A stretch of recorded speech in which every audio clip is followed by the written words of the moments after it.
Madam Clerk. Good evening, ladies and gentlemen. The mayor has called the meeting to order. Mayor Roscoe. Let's do the invocation now. Oh, do roll call, please. Just say Oh, Oh, roll yes. call. Mayor Roscoe, Here. Vice Mayor Kaplan. I'm not saying. Oh, okay. Councilmember London. Here. Councilmember McCormick. Here. Councilmember Moss. Here. Councilmember Sardinius. Here. Councilmember Vasquez. Here. Mr. Mayor, we do have a quorum. May we please rise for the Pledge of Allegiance? No, I think we just did that, so Okay. if you don't mind, we can continue to go forward. The next item is an invocation from Father Juan Carlos Paguaga, St. Agnes Catholic Church.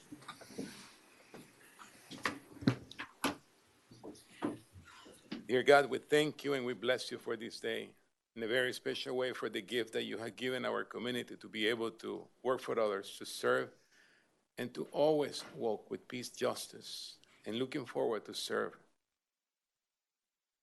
Bestow your blessings upon this meeting and give us always the light to be able to walk as you wish. We ask this with love and faith. Amen. Amen. The next item, Mr. Mayor's brief comments by council. Mr. Moss. Yeah, I'd like to I'll keep this brief, but I know that in the last meeting I talked about the vision plan, but it was towards the end of the meeting, so I'd like to reiterate it for anybody who was not here. Quiet, please. So I just want to clarify that in January I deferred the vision plan item, not because people came and asked. I deferred it solely because it was not the correct document. There was many things that the board had asked throughout the summer in reviewing the document, and myself, that we wanted clarifications, additions, removals of items that were in there, and they didn't make it. And it made it to the agenda without us giving the green light for us to review the project first, the document first, to put it on the agenda. And unfortunately, it got on there, and that's why I deferred it. Just to clarify, the vision plan is a guide for the future to protect, preserve, and celebrate our values, characteristics, our culture, and our history. It's a centralized document that consolidates our necessities, ambitions, and desires, and to set aspirational goals to ensure that our village will continue to exist as a vibrant and meaningful place for future generations. But people have to understand that this is not a mandated document. It's only a guide for future councils, and that it's a flexible document that can be changed at any time, because things do change over time. And that's why we put this together. There's been a lot of things that have been said out there that have been untrue or misleading, misinformation, out of context, and things that have nothing to do with the vision plan, like the state affordable housing thing that they're working on at the state law has nothing to do with what we're working on. People are saying about density. In the document, it says no additional density, no additional intensity. The board did not want that, and we ensured that that was in there. But it does help protect us, the things that we want, and I just want to make that clear to everybody who may have missed that. Thank you. Thank you for your brief comments. Anybody else? I would only add that strategic planning has been going on since the beginning of time prior to incorporation. There are multiple iterations of this over many years, all contributing mightily to all of the things that we really care about. They give rise to conversations that guide us, help us understand alternatives when we come to make decisions, plain and simple. And Mayor, can I just add one thing I missed that was very important? On April 18th, we're going to have one more public meeting about the vision plan. So if anybody has questions or concerns, please come. We're going to be there to answer them. I think this is a good time so that people can see what it's about. Thank you. Okay. Seeing no others, we will go on. Just to clarify, I'm going to call now only those folks that have public comments that do not have anything to do with the site plan of the entry block property, so that when we have that discussion, when it comes up, then I'll open it up so that everybody can speak on that at that time. Okay, so as to public comments, J.M. Walecki.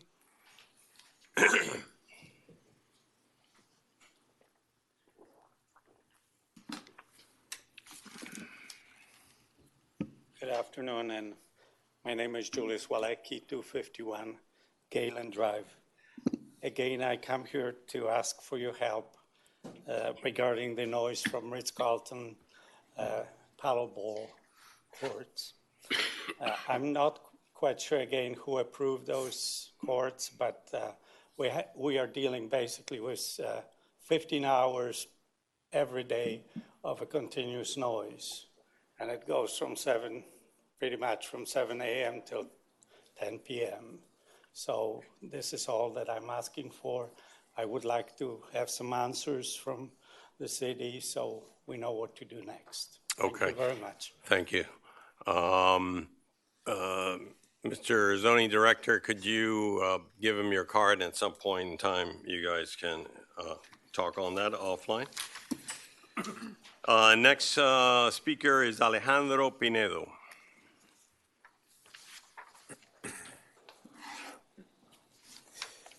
Hello, Council.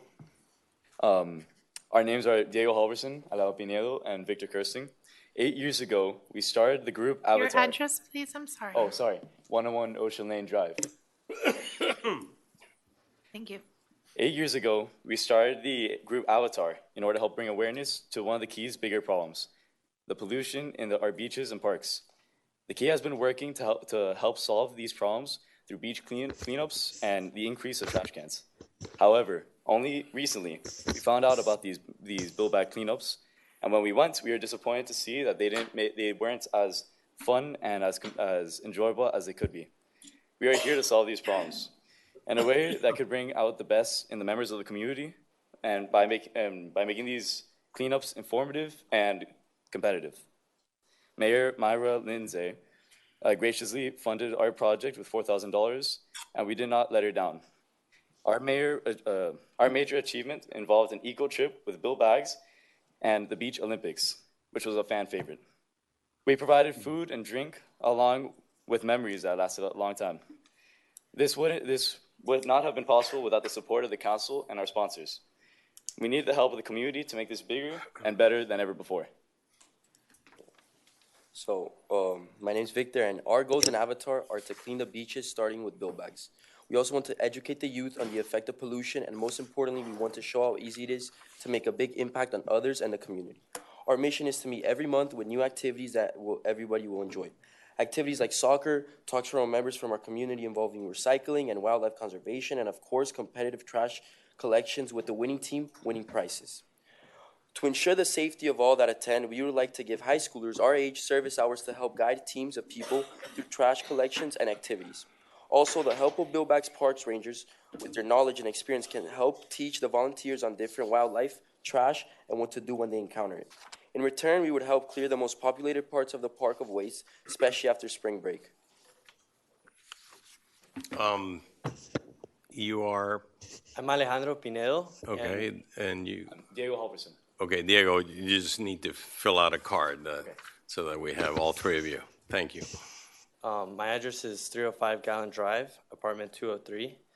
And I wanted to mention how we strive to keep this group a nonprofit. We want to work with donations to ensure the safety and the enjoyment for everyone who attends.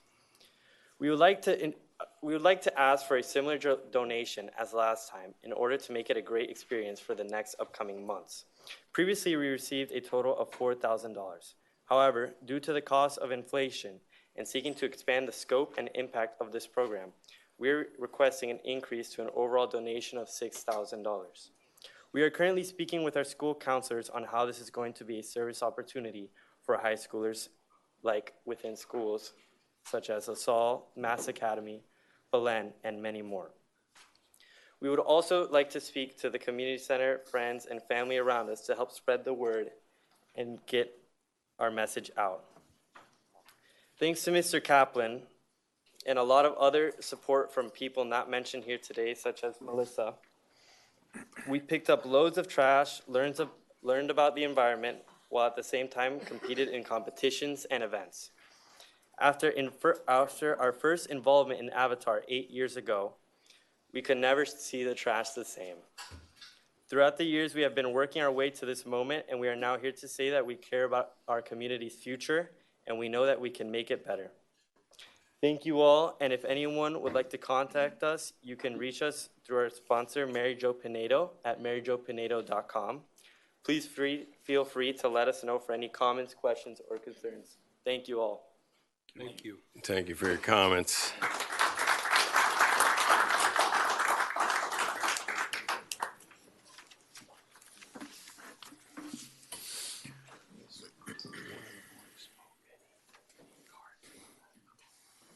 Yes. Okay. Madam Clerk, we're on to the agenda. The next item is the agenda, approval, deferrals, additions, deletions, substitutions, and withdrawals.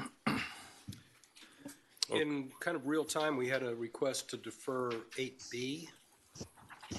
I noticed. I don't know if anybody else has noticed, but we got an email. I didn't see it. Yeah. I didn't notice, no. So, Mr. Mayor, I'd like to speak to that. We did get a request from one of the board members, not officially from the board itself, to defer it. Unfortunately, this board has not been able to get together to make a decision.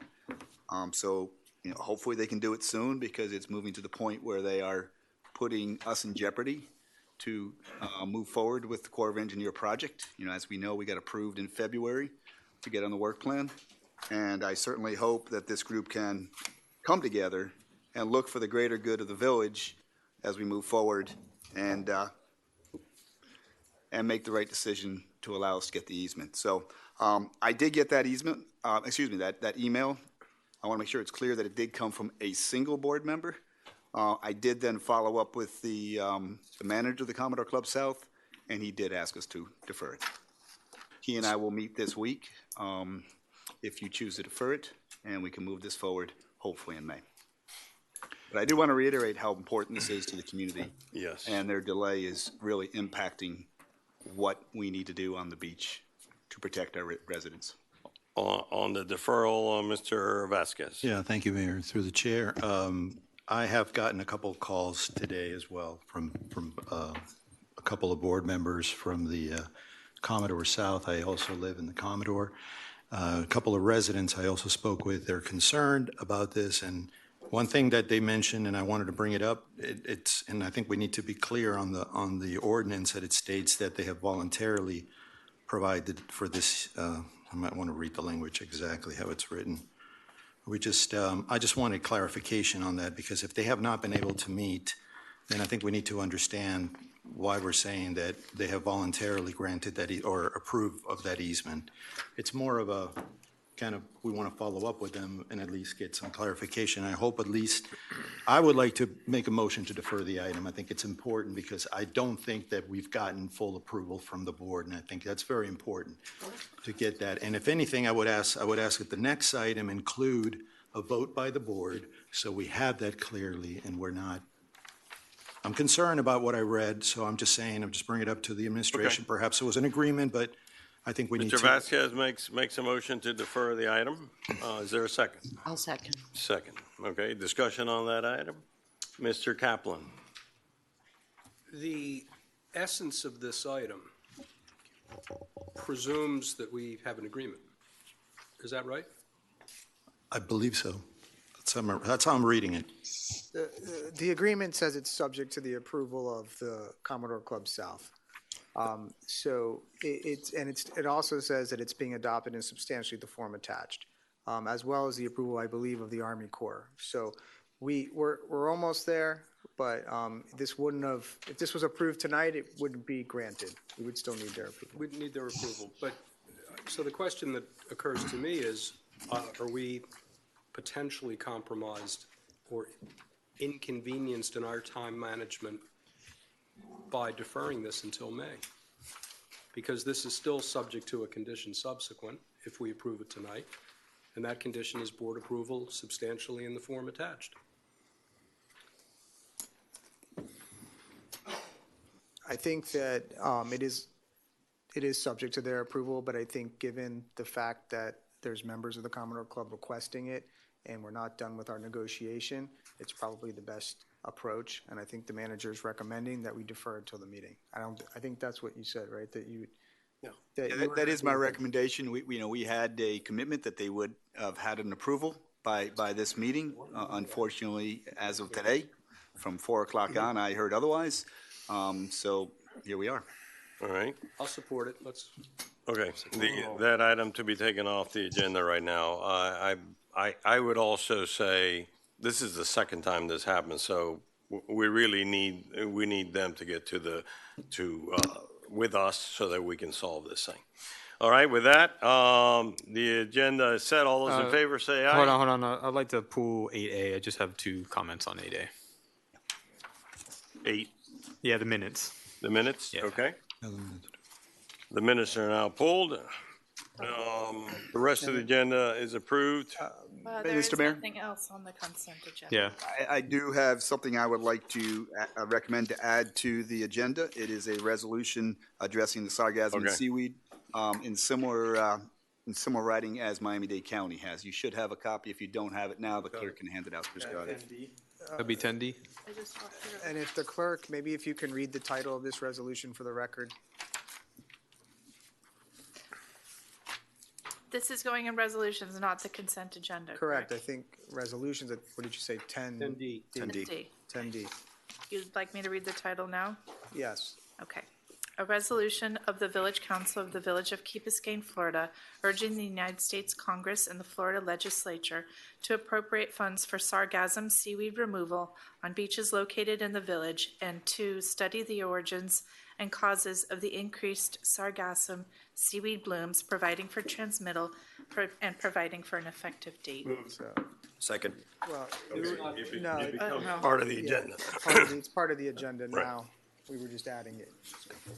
Thank you. So, All right, any other changes? Just a question, just to be clear, because we're about to vote, and so we include everything. The item will be deferred. Yeah. Yes, the Okay, the just want to item, be clear about that. yes. Great. No, minutes are Because pulled. we're about to vote. and- The item and the minutes are pulled. Yeah. Okay? All those in favor of the agenda changes? Aye. Opposed? Motion carries. The next item is special presentations. A presentation by AECom on update to village-wide alternative drainage analysis and 30% design of K8 basin. Good evening, council. In advance of introducing AECom team, and for the benefit of the public, I'd just like to put this into the broader context of our resilience infrastructure and adaptation program.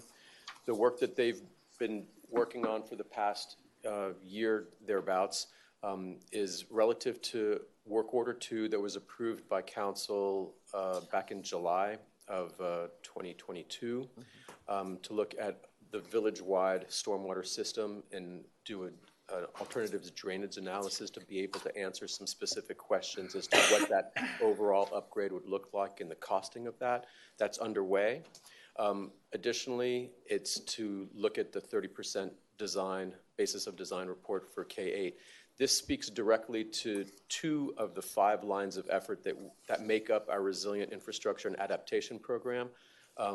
At its core is the line of effort pertaining specifically to stormwater and dealing with flooding related to storm events, precipitation events, and the other is relative to roadway improvements. So that being said, I'd like to introduce Joe Webb, who is the lead on the director of Parks Planning, as well as Eric Alcantara, who's project manager, and Robert Eustace, who's the lead for doing the hydraulic and hydrologic modeling for the stormwater system. So that being said, I will just pass it on to you guys, and this is actually the wrong presentation. So where is? Is this one? Oh, it's this one. Okay.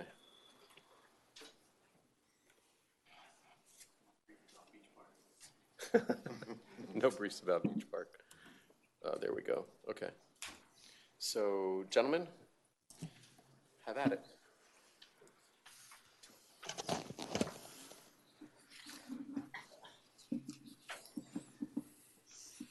Thank you for the opportunity to have us here today. We really appreciate your time. So as Roland mentioned, we're going to be giving you an update on basically the two projects that are ongoing for the village. We have the village-wide alternative drainage analysis, which is looking big picture, everything that will have to be done for us to get it into the selected level of service. And we're going to look also at Zone 1, which is the first project, the K8 stormwater drainage improvements. And we're going to touch upon the schedule, and then we have Mr. Yo here that is going to be talking to us in more detail for the K8 project. So the purpose of the project, as Roland mentioned, and we have been going and discussing, is to provide you with a prioritized list of all of the projects that will need to happen within the village. And also, it has a construction cost estimating component.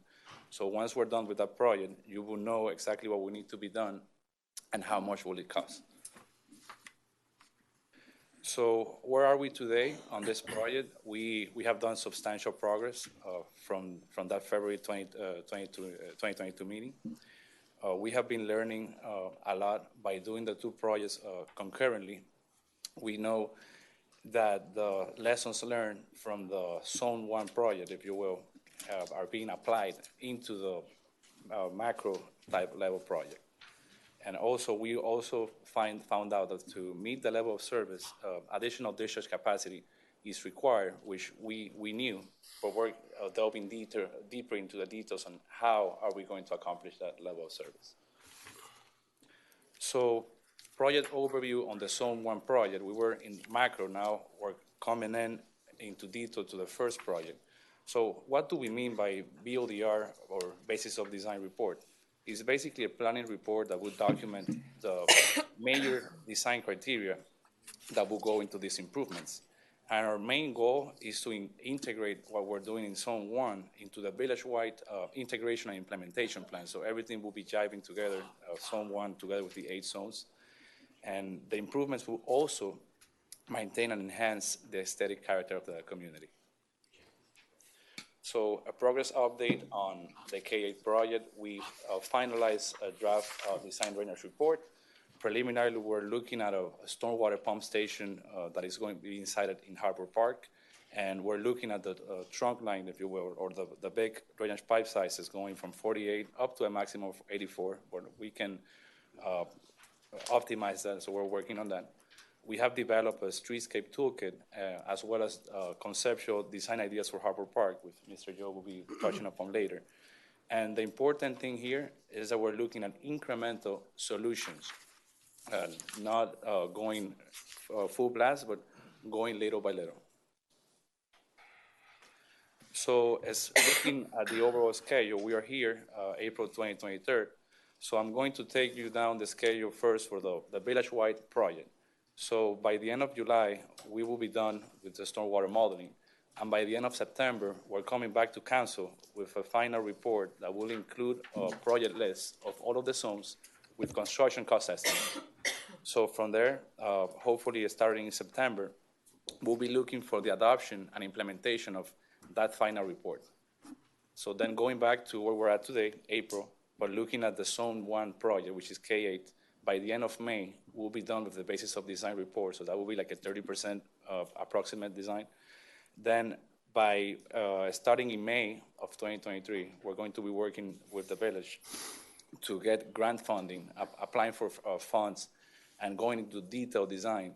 And we're looking to start in the construction phase in September of 2024. So with that being said, we're going to go deeper now into the Zone 1 project, K8. But before we go there, we wanted to show you an anticipated road racing analysis that we have developed. Basically using a planning horizon up to 2060, looking at what the third water conditions are telling us and what the road racing will be required. As you could see here, it's not 3 or 4 feet, it's something that's at the level of inches. And the K8 area, as you could also see from the analysis, is one of the most vulnerable areas, and that's why we chose to go with Zone 1. So with that, Mr. Joe. Thank you, Eric. And whereas Eric has been talking more about the engineering and the hydraulics of this very important project, my role in this program is also to look at the public realm and the streetscape and the park and how they interact with the surrounding communities. So as Eric mentioned, you know, the K8 area being centrally located, and if you can read the map, is really kind of indicative of all of the challenges the village faces. It's a great starting point because some of the unique aspects of that area will be applicable in other areas across the village. So, you know, it is a good starting point. Our streetscape toolkit, as we said, as a part of this, we started to develop a toolkit. It's not a one-size-fits-all or, you know, one way to do things, but really a toolkit that we can surgically apply across the village and, you know, really optimize, you know, the quality of the streetscape across the village. So as you see this area kind of blown up again, we're going from macro down to micro, but really seeing how the uniqueness of this area and the number of different opportunities that exist, not only on the streets, you know, running parallel, but also around the school and in the vicinity of the park, really has given us a richness from which we can kind of develop the public realm part of this as well. So, you know, understanding that the street and some of the, you know, math that is going into reaching our level of service, but also understanding that we want to keep the streets dry, but also protect the homes within the village. But also, I think, at least, you know, my role here of maintaining the beautiful character of the community while doing so, which is kind of a dual effort here. But, you know, as we proceed with these things, many of the things that we will be putting in the ground 5 years from now, 10 years from now, after they've been in, people moving here or people that have even lived here may not even know they're there. But how the street and how the area is ultimately built out can be, you know, really important to the quality of life here. So this is just one example, if you see up in the upper right, how, you know, we chose one example. We're going to actually do 8 of them and multiple iterations on those, but a toolkit of a basis of design so that we can look at things. But kind of very typical street in the village where it's 50-foot right-of-way, fairly narrow streets, 9-foot lanes, you know, 9 to 10-foot lanes. We see that all over. It's very intimate, very close, and, you know, very beautiful. So that's the starting point of which we want to make sure that we protect, do no harm. Here's one slide I'll take a little time on here in that, you know, as we look at this, it's not a brute force, one size fits all, do everything at the same time.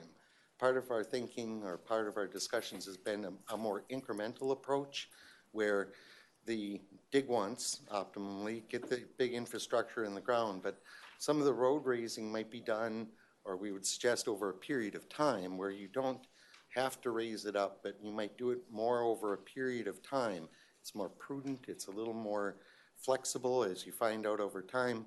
As Roland likes to say, that we have to understand that streets have a life cycle. They don't last forever. You do have to repave them. So, you know, over that incremental time, you know, whether it's every 10 to 15 years, you may be raising it up. There's a lot of benefits to that. It provides flexibility. It allows us to adapt to any changes in the projections. It also, to me, really helps in harmonizing with the surrounding community. Raising up a lot can do a lot of damage to the adjacent, can make it very difficult to preserve, you know, some of the mature trees. But if we do it incrementally, we can easily be able to adapt, and it really allows the village to, you know, be more, careful or measured in how much they invest at each phase as it goes forward, whether we're talking 10 years, 20 years, 30, 40 years. So this is one example where kind of in the traditional where the street is crowned and the drains to the side and drainage in the swales. We're also looking at a whole variety of other options. I do think there's opportunities to be using a valley type street whereas all the water is collected into the middle. There are some opportunities where that might be the best option. We're developing many of these, and it can include many things, but whereas sometimes that's a little non-traditional, it does provide multiple opportunities, especially as we try and harmonize with the surrounding, because as we raise up the street, we're simply replacing castings or putting rings on things to raise up that doesn't re-impact the surrounding areas around it. So this is one of our toolkits that we would say that, as you continue to go forward in an effort to maintain the beautiful aesthetic of the community, that you would consider that kind of more incremental and different types of approaches. We're also looking at the street doesn't necessarily have to go in the center of the right-of-way. That's the typical way. That would be the way you'd apply it if it was across the board, but a more surgical approach where really looking individually at every specific situation across the village and applying the right type of street section that is, possibly unique or different to that exact area. Okay. Can we? I'll speed up. Thank you. And just, we're going to have a community meeting on Thursday. Hopefully everyone in the village comes. We'd love to have a full house, but, part of our work is also the Harbor Park. We've had some ideas. We've gone through multiple iterations of layout. Really the key here is to try not to impact the surrounding neighborhoods, create a beautiful park as well as a place for the pump station, but really focused on the beauty. But we're going to go through a much more elaborate presentation on Thursday and hopefully get good feedback from the community. Good. So. All right. So the next steps, we have, as we mentioned in September, we'll provide you the prioritized list of projects and the cost estimates. And for the K8 Basin project in May of 2023, we'll be done with the basis of design report. So with that, Joe. Yep. And again, thank you very much for the opportunity to present today, and we're here to answer any questions. Thank you. This is part of the effort of this council to keep you informed. This is one of our top projects to make sure that we reduce flooding throughout the island. This will be the first shot at that by doing the K8 Basin, which we've been talking about for over a year or more so. And so this is part of this effort. And as mentioned, there'll be a seminar on it on Thursday that will give you more information and you have more time to ask questions. So thank you very much for coming forward. My colleagues, quick questions? Very quick with my answer. Okay. Go ahead. Okay, so I just wanted to ask this question. I think it's very important. Before you guys started the 30% design basis drawings, there's certain parameters that the council had to agree to for you guys to start. But we don't know what those parameters and how that affects cost directly. So my concern then was, okay, we can start with those parameters. But if it comes back that this is not something that we can afford at the end, and we would have to scale the parameters back. And the parameters were the sea level rise model, which one we're going to go for. It was the level of storm we wanted to handle, how fast we wanted to drain, how deep would we allow the water to be that is acceptable. And those things, we can adjust them up and down, and obviously that would adjust the overall cost, the size of the pumps, all those different things. So my worry was that, okay, and I was told at the time that you guys would start doing this process, and at some time you'd come to us and say, okay, guys, what parameters that you set would be costing us about this much, and overall in the village, we're looking at a project about this size, and we say this is, $1 billion, we can't afford that. Okay, well, let's start adjusting this now instead of restarting the whole 30% design basis again. So will we have that opportunity not to restart the whole thing again, to make those adjustments based on the cost in order to continue going with what we feel that we can actually afford? Yes, absolutely. So the work that we're doing now for the 30% design of K8 is not throwaway. So once we get into the detailed design phase, and you're going to have in your hands the full cost of the level of service that we have, and the tweaks that we have, we'll then be able to incorporate them into the detailed design of K8. So the basis of design report, there is no difference now. So it's going to be, there will be a point that will tell you but it will be after you have that educated list with all of the cost components in. Excellent. So we'll have that time to do that and continue Absolutely. moving forward. Thank you. Okay. Mr. London? One simple question. When will we have sufficient documents for the K-8 basin to give to potential bidders to design, build, get quotations back from them, so we have a real idea of what it's going to cost, how long it's going to take to get done? I was told we should have it in May. First I thought it was in March. Now in May, we're going to have that? Documentation? You're looking at Rolly, I'm asking you. You want to take, in May, you're going to have the basis of design report, which is your 30%. Sorry? In May, you're going to have the 30% design. So I would be able to say, contractors, we're interested in hiring you, here's documentation, come back and give us something. Is that right or not? Well, based on the 30% basis of design report and the concept plans, yes, you'll be able to do that. Thank you. Okay. Yeah, Mr. Mayor, allow me to Mr. translate a Vasquez. couple of things here. Thank you, through the chair. I think that as it relates to level of service, I have a couple of questions because I think that it will play significantly on the cost, I believe at least, is the outfalls. Right now, I don't know. I mean, I know this was being looked at before. There was minimal outfall discharges, and I'm not sure whether we do have the capacity to discharge the amount of rainfall that is required. So my question is, thank you, you're here. Appreciate the fact that you're here, like the modeler. Can tell me. What are your thoughts? I mean, what are we looking at? Because eventually, I just don't see it viable for us to be building large pipes through people's backyards. Yeah, and so that's not our intent. Currently, there is a deficit, as you're kind of alluding to, on this. So we are looking at other areas as that will work with the K-8 program. Okay. So there'll be two options that we're exploring for additional capacity to discharge. Okay, I would ask to be really conscious about that because I think that could provide a significant reduction or support the level of service and also support the cost of construction if we're able to get the water evacuated quickly and not have to build bigger pipes. Another question that I have, and I think it goes back to what Councilmember London was saying, is to one, we're going to have a price. I think what we're going to have, Councilmember, is a 30% cost estimate at that point. It's not going to be the construction cost. It's not going to be what's going to be bidded. So I would encourage, and I don't know if we're developing a contract. I think we're going design, bid, build. I think that's a delivery model that we're anticipating.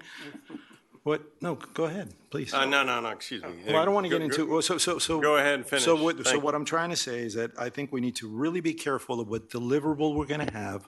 I think it needs to be expedited, but at the same time, we need to understand what the cost is going to be.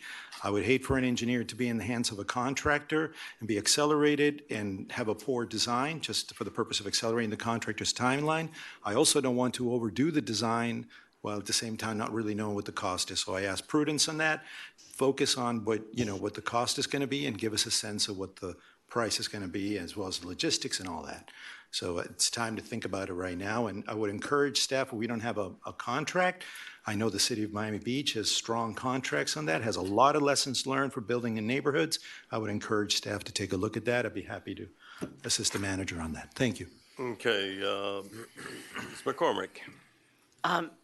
Well, first, thank you very much for coming and for all the work on this, and same to Roland and the staff. I met with Roland yesterday, and I know how huge this task is. But what my comments really are more to our community.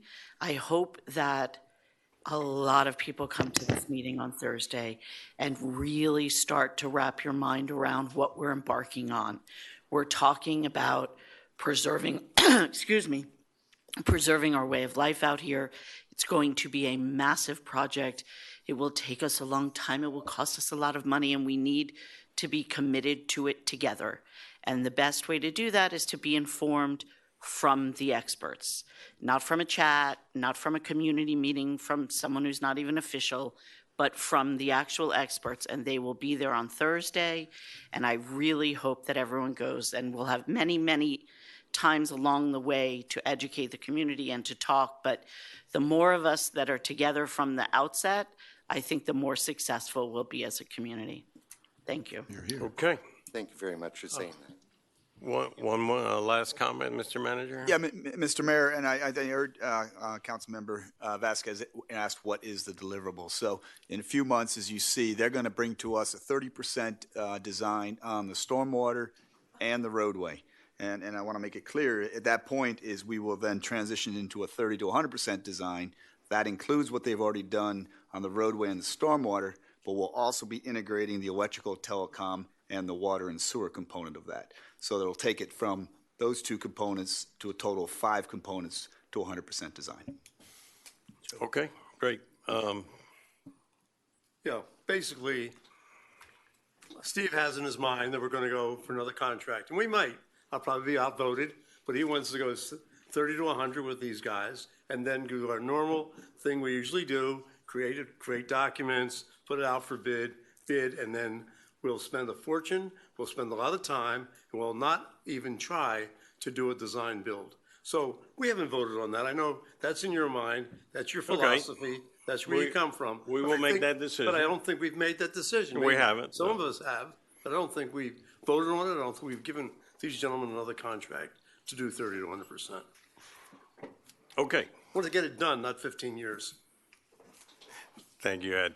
All right, so thank you very much for making the presentation, and this is to be continued. Yes, hope so. Thank you. Okay, folks, I'd like to do quickly 9A and 9B so that we can get to 10C, which is what we have a lot of people that want to work on. So can we do that? Can we go to 9A, Madam Clerk? Yes. I mean, with a design like that, forget it.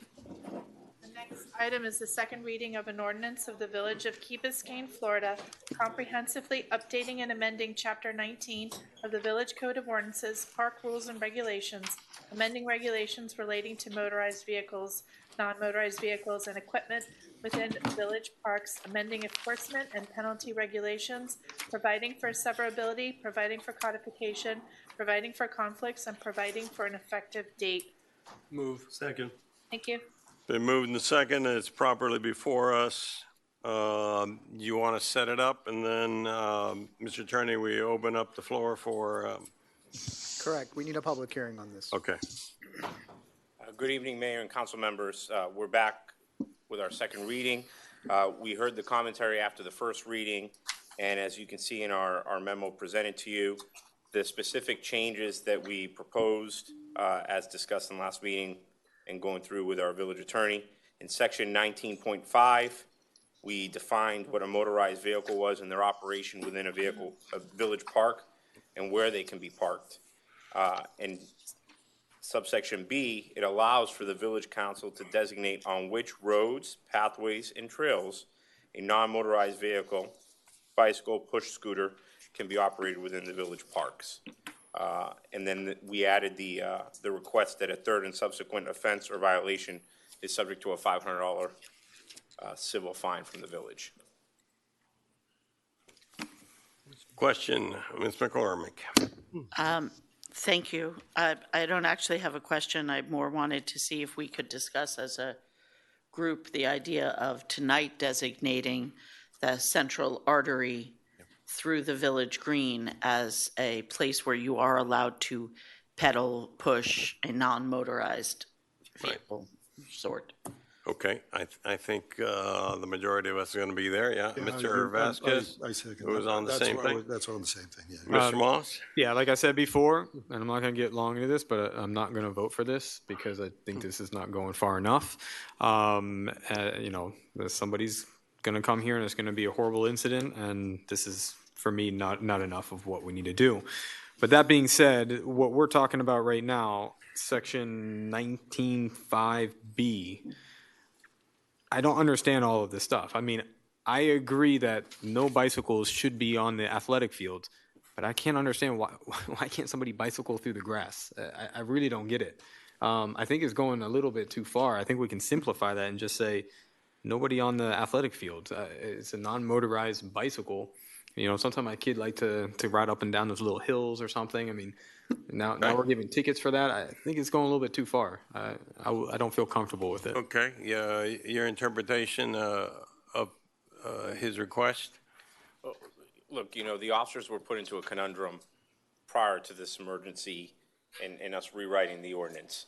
So part of us coming back to this was asking the council to designate what they think is an appropriate road, pathway, or trail within a village park. And then we'll take direction from the council, and I'll give direction to the officers at that point. But that's all added language, right? The road traffic, this is all, all that's underlined is new, correct? That wasn't there before. Yeah, so what I'm saying is why are we even trying to define that? Why are we just not saying, just stay off all the athletic fields? That's it. Okay, That's so all. I think that what we're doing tonight is tweaking the original ordinance and making it better. We found out that, you know, we were giving tickets to people in bicycles, and I don't think that that was our original intent. So this is the tweak. This is your chance here to make the tweaks that we want. And I definitely, this is going in the right direction. It's like, okay, we were successful, right, Chief, in getting the motorized bikes to calm down. We were successful in having the Village Green restored and have a much more order there. And so here's another shot to tweak it.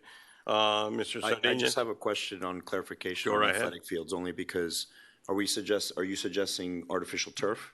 Because outside of the artificial turf, there are many areas that are used for athletics, like volleyball, for example, which is not on the artificial turf. It's actually adjacent to, next to the playground area. So the definition of what, I'm just looking for clarity around the definition. If it's artificial turf, maybe that's something we look into. Okay. But I want to be Artificial careful turf. with I'm fine with athletic that. fields because any field can be used for athletics, Yeah, inclusive of the artificial K8. turf. Yeah. Mr. Kaplan? I imagine that your sensibility is that we went down this path in reacting to what we all perceive to be a clear and present danger occasioned by the use of the silent and speedy motorized mobility devices. And somehow or another, in the process of trying to regulate this within the legislative constraints that we're operating under, and with the impingement on our ability to deal with Crandon Boulevard yet, we've lumped in non-motorized vehicles in an excessive way. I have sympathy for that. And I think the suggestion that Brett has put forth is kind of where I was as well. So I'd support that.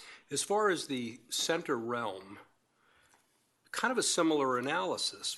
Previously, before this state of emergency emerged, you could ride your bike down the center lane. And I don't think there was ever, this isn't a situation involving the athletic pelotons interfering with strolling elderly. This is a normative, safe operation historically, and I'm not sure that I see any reason to proscribe it. In fact, I see good reason, for sake of mobility, to encourage it. Mm-hmm. So I'd support both. All right. Mr. Attorney, how do we proceed? Where do you want to make these amendments to the? Councilmember Moss's concern, I believe, is the section that says that such vehicles or equipment may be pushed by hand not faster than a walk over grassy areas normally reserved for the use of pedestrians. I believe that's the sentence. I think his suggestion is that people should be allowed to ride their bicycles on the grassy areas, except for those grass or turfed fields. But it's not. It's also your point about the volleyball court. It's an active recreational field. It's a rec facility, as opposed to just general acreage within the park. I think the idea of this is that if you had an area where people were sitting for a picnic or some other activity on the park fields, they didn't want bicyclists riding through that area, right? So I think that the same thing, you don't want a bicyclist riding through an area of activity in a grassy area, which might not be an established field per se, but it might just be a grassy area where people are playing a game, right? So the anecdote that occurs to me is just observation. younger kids especially will ride their bikes to the playground, the jungle gym, the playground. And that's been going on for 2 generations. Seems fine.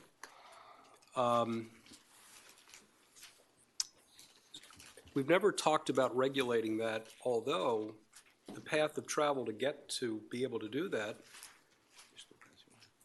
necessitates you just riding over regular acreage. So the question, I suppose, is, do people play chicken with pedestrians as they're sitting there reading a book? I don't think so. Are we to regulate that? I mean, I think everyone is, from what I understand, there's a consensus here that you don't want your bicycles or vehicles, I should say, on fields, right? Whether it's grassy or turf, right? I think that the question is, do you want to have these vehicles on the other areas, right? And I think, Vice Mayor Kaplan, you are now putting in the conversation, well, we have reasonable residents that are not going to play chicken with our residents that are sitting there. So, kind of a rhetorical question. Yeah, I understand. So, if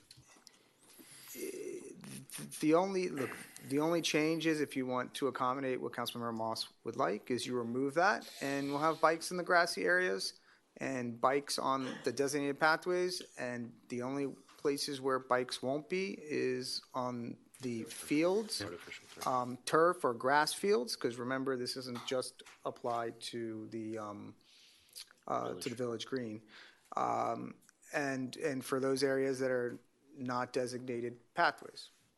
So, I mean, we most often find need to regulate when we see a problem. We certainly see a problem with motorized vehicles. The city of Paris saw a problem with motorized vehicles 2 days ago. I don't think I've ever noticed a problem with bikes traversing green areas in Village Green or other parks. I've never observed a problem. I've never heard of a problem. Okay, what do we want to do here? We've got an ordinance before. Do we want to amend it, and how? Can we make a motion to amend it? Just remove bicycles from it. Yeah. Just remove bicycles. I don't know. taught my daughter how to ride a bicycle in the park. I mean, let's make it simple for everybody. But leave the kids alone. They want to ride their bikes. They're not doing any harm to anybody. Those motorized bikes, yes, of course, we want to take those out. As far as I'm concerned, I'd love to take them out altogether. But the kids, I mean, and their bicycles, they're playing in the park. They're going around. Maybe just too much legalese on this. And I'm just concerned that inadvertently we may be prohibiting a father from teaching his daughter how to ride a bike. Come on. I mean, am I interpreting this the wrong way? I just think it's just a little too excessive for bicycles and normal bicycles. The motorbikes, of course, I mean, by all means, I would ban those things as far as I'm concerned. I'm in agreement. I'll be plain honest with it. Okay, so, but that's not where we're at. We're tweaking this. But let's keep it who's got simple. the amendment? Let's keep it simple. That's all I'm asking. Let me try here, Mr. London. What does Todd think? He's the recreation man. Or what does Chief think? You're out there. Does he think this is good or bad? What's his impression? Let me just address the historical context of this and how we got to where we're at. Bikes have always been prohibited in the park since the inception of the ordinance. It just wasn't enforced. Then, when we had the advent of the motorized scooters and electric bicycles, the issue became, by state law, the electric bicycle, is allowed on a sidewalk when it's human propelled. But it's very difficult for a law enforcement officer to be able to decipher that. So when we asked for this emergency order while we amended the ordinance, we came to you. Everything had to be included, including bicycles. I agree with a lot of the commentary here that I don't think the intent of what we were trying to resolve in a public safety fashion was to stop the young 5 or 6 year olds from riding their bicycle in the park. That's not the intent. The intent is we have motorized scooters and electric bicycles that some people ride irresponsibly. I believe we've curtailed a lot of that activity with what we've done. I don't think the intent is the bicycle in itself. Yeah. Okay, Mr. Attorney, So Councilmember Moss, I'll speak for what he's proposing, since he just said it to me. He's proposing that 19B, 19.5B be modified to simply say that no person shall ride, drive, or propel any non-motorized vehicles or equipment, including but not limited to a bicycle, tricycle, skateboard, scooter, rollerblade, roller skates, or similarly non-motorized vehicle or equipment on grass or turf athletic fields, period. And that's it.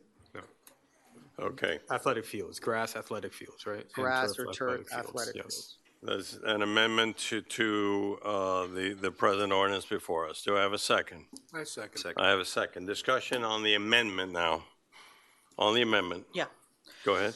So I just want to be clear what we're doing. We're rolling back the original rule when the park was made of no bikes in there at all, and now saying bikes can be in spots where they never were allowed before, because we're trying to enforce no electric bikes. Yes?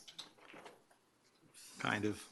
It's a rhetorical question. Like a circle. I mean, it just doesn't make a whole lot of sense to me. I go back to, I think I fully understand from a mobility standpoint, saying you can drive through the center. I think we have a whole lot of people of all different ages that enjoy the park. And while maybe, our most egregious offenders are a certain demographic of age, of which I have two that live in my house. Neither one has an electric vehicle, much to their dismay. But they're not that much nicer on regular bicycles. Like, I think that that's where I am. I'm a no on that. I'm yes through the middle. Yeah. But I have a quick question. Where was it the original code so that bikes could not be in the park? Because I don't see it here. This is all new. It's all underlined. So I don't see where it used to say that. I thought, and I'm interested in what Chad's about to tell us, I thought that the prescription against bikes was on fields and in the park rules, but not in the ordinance. I don't see any crossed out areas in this ordinance. Mr. Attorney. He's looking.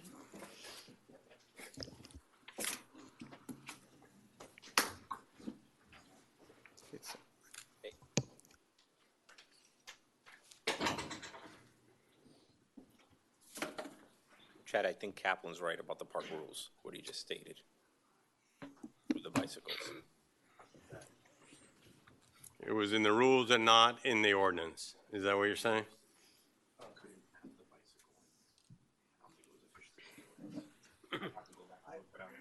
The reason why I haven't, I don't believe, I don't have a hard copy of our code. I think our Wi-Fi here is not working.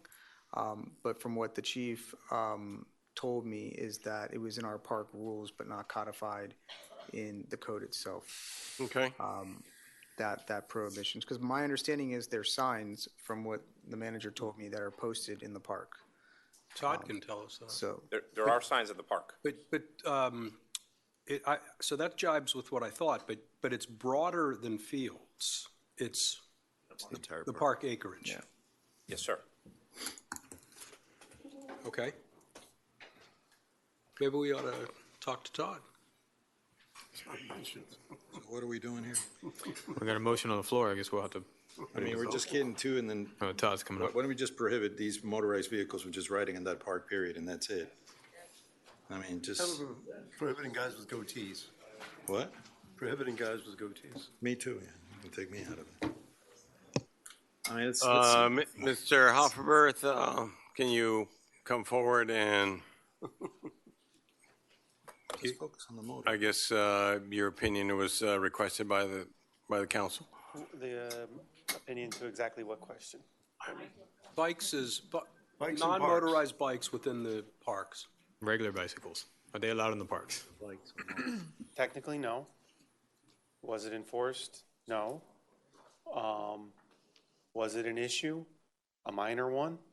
We heard from the same population that, and then when the self-propelled scooters came out, and remember a couple of years ago that became a big trend, kind of escalated, but nothing to the condition we're in now with the electric vehicles. Right, but sorry. Mr. Mayor, through the chair, I mean, I think we're digressing with this.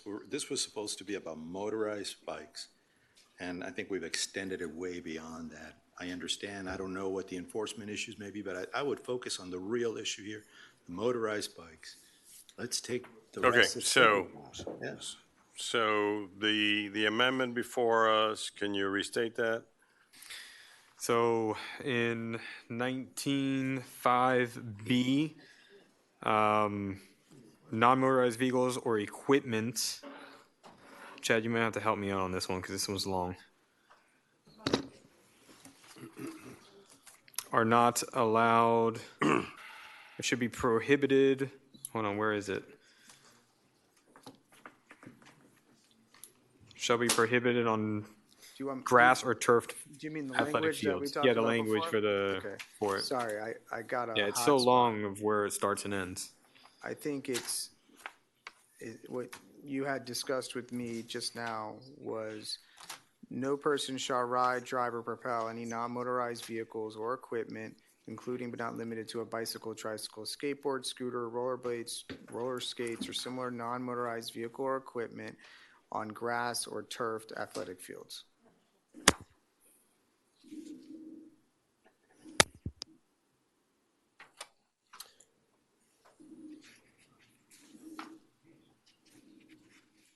So, Fourth line. yes, so simply, you can ride a bike anywhere under this amendment in, say, the Village Green, except on the athletic fields. Okay. Is that what we want to do? So the counter proposition that just emerged is we have status quo having to do with non-motorized bikes. Status quo meaning no ordinance. Don't touch it. Right. Leave it alone. Okay. Except the premise of being able to ride down the gut. Right. But the park rules remain the same. That'd be an No, the exception part- to the yeah, park. it would be the, whatever this is written with the center. That's the other option. All right, so let's vote mine and. But wait a and minute, I'm sorry. Yeah. The center being bicycles as well? Bicycles only. Bicycles only, Non, okay. well, Just leave scooters. the bikes alone, yeah, that's all I'm asking. Yeah. So there's two counters. So we have the one motion on the table seconded, so we have to vote on that one. Right, correct. So It's, your item again is to allow bicycles except where? On any athletic playing fields, Any grass athletic- or turf. Any athletic or the turf? Yes, Okay, because we're trying to protect those. all right. Everybody on that? Yeah. All those in favor of the amendment, say aye. Aye. Any opposed? Nay. 2 nays. Okay. Let's stop right here and let's open up the public hearing while we have this amended version before us. Yes. Michelle Esteves, 425 Grape Tree Drive, 204. If it's only bicycles, you have, I think that you should extend to just motorized vehicles, period. Don't be specific because technology change every day. So tomorrow you're going to be facing something else, okay? You have skateboards that they are motorized. You have so many gadgets that they're motorized, number one. And it's not only in the play field. Please, we walk on the village green. We try to walk around the path. We're trying to enjoy it. I mean, seniors, everyone is there doing their exercise and enjoying our village green, just period from the whole village green, not only from the green, what is the green grass or whatever, the turf, okay? So I ask you to reconsider, not only on the turf, the village green period and all motorized gadgets. Tomorrow you're going to be facing the same problem. Okay. Please protect our health and our safety. Thank you. Okay. I think, Yes, come to the microphone, please. Mayor, I think for the benefit of the public, Yeah. this ordinance does prohibit motorized Yes. vehicles. Yeah. As well as non-motorized, except as amended. So it's not singling out one specific type of vehicle. I just want to clarify one thing. Today, the park rules are no non-motorized vehicles. That's the park rules. There is no ordinance that suggests anything about non-motorized, correct? What we're talking about here is Part A, 19.5A, which is for motorized vehicles, banning them completely from the parks, as you suggested, Ms. Estevez. And the second part now is we're suggesting now creating an ordinance that matches somewhat, or amending the ordinance that matches somewhat what the park rules say, but now defining certain areas in the park that those non-motorized vehicles can go into. Right. So to your point, Councilmember McCormick, there is no ordinance dictating, yeah. But it is the rules of. Right, it's the park rules. So how do we create an ordinance that doesn't match the park rules? Well, you have to change the rules now. Okay, right. So we're going to first, the idea is to amend this first and then change the park rules. Yes. Got it. I just wanted to clarify for everybody else's benefit, because that's how I understood it. Is that right, Chad? Okay, let me take name and address for the record. Well, when you guys finish, so. Well, we're ready now. Yeah, We're ready for I you. think we clarified.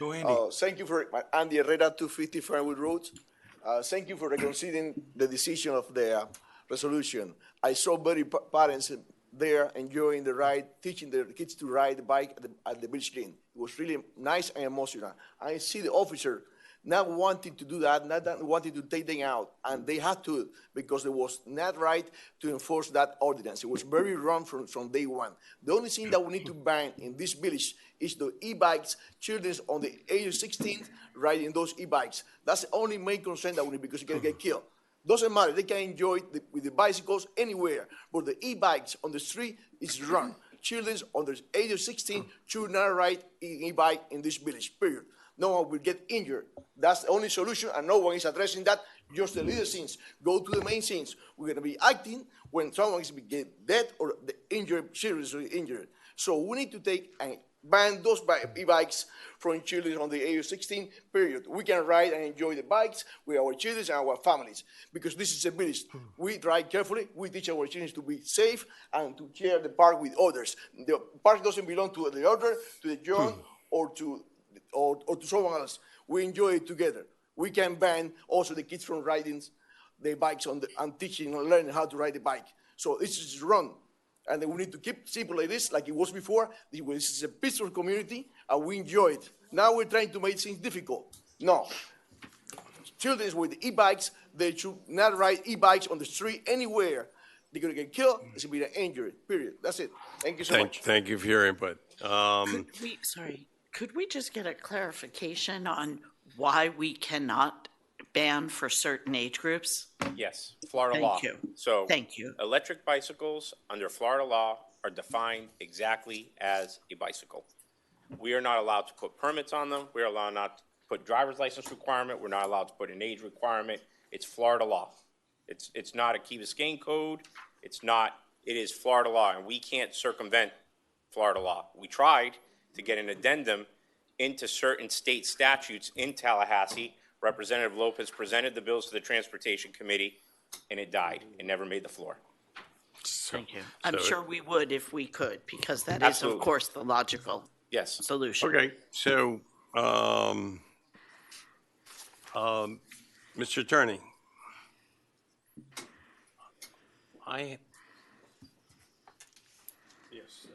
Chad, under section 19.5B in the yellow the area there,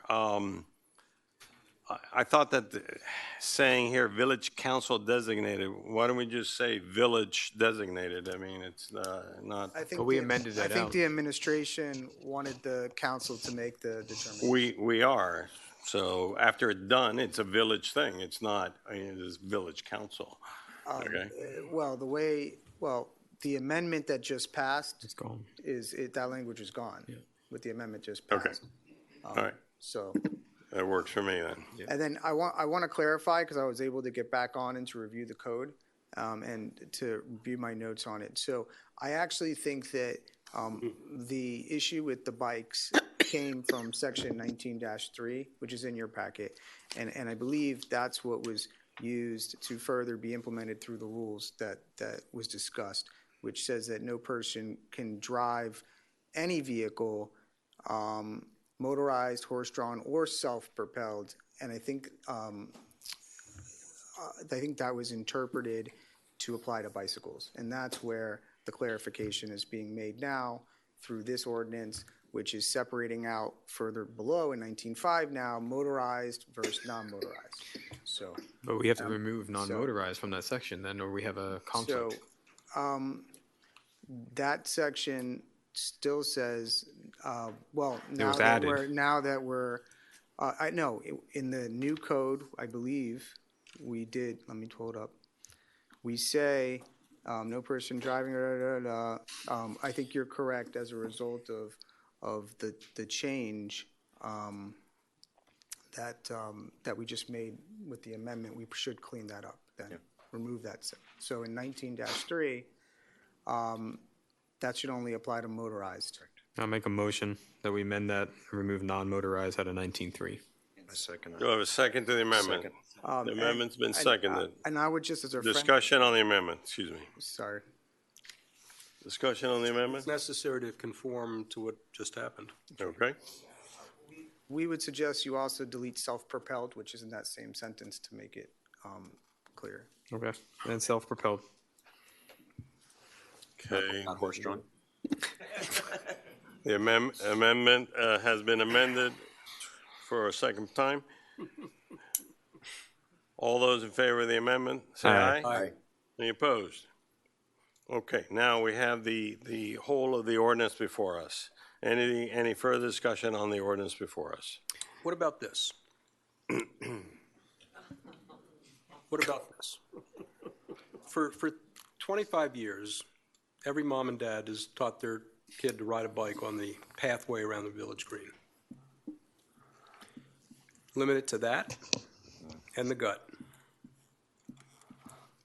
We've heard Todd say that there are occasional sparks.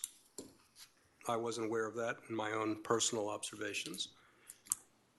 So I think that'll sort of thread the needle if we do that. Sorry, clarify that.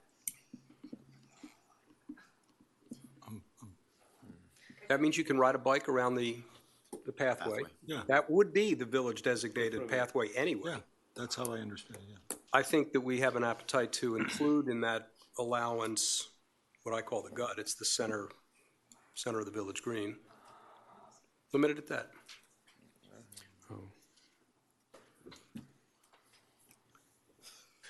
So you want to undo the amendment we just did?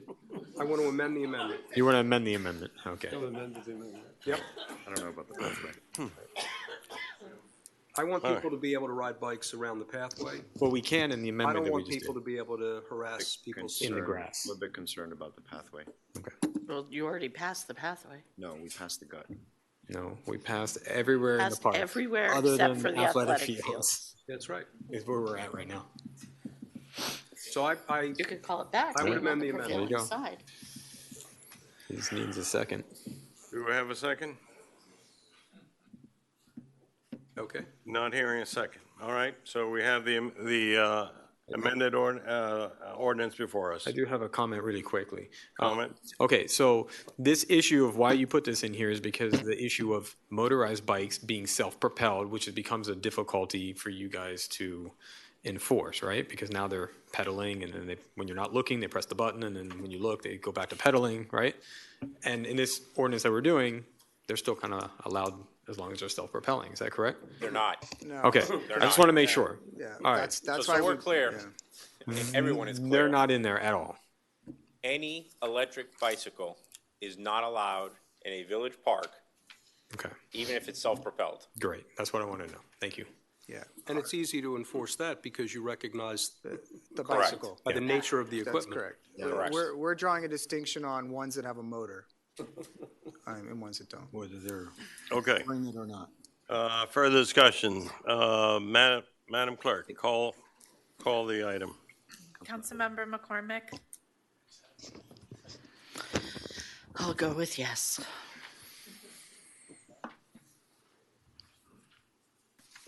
thank you, sorry. Councilmember Moss. No. Councilmember Sardinius. Yes. Councilmember Vasquez. Yes. Mayor Roscoe. Yes. Vice Mayor Kaplan. For sake of 19.5A, yes. Councilmember London. Yes. The ordinance is approved as amended.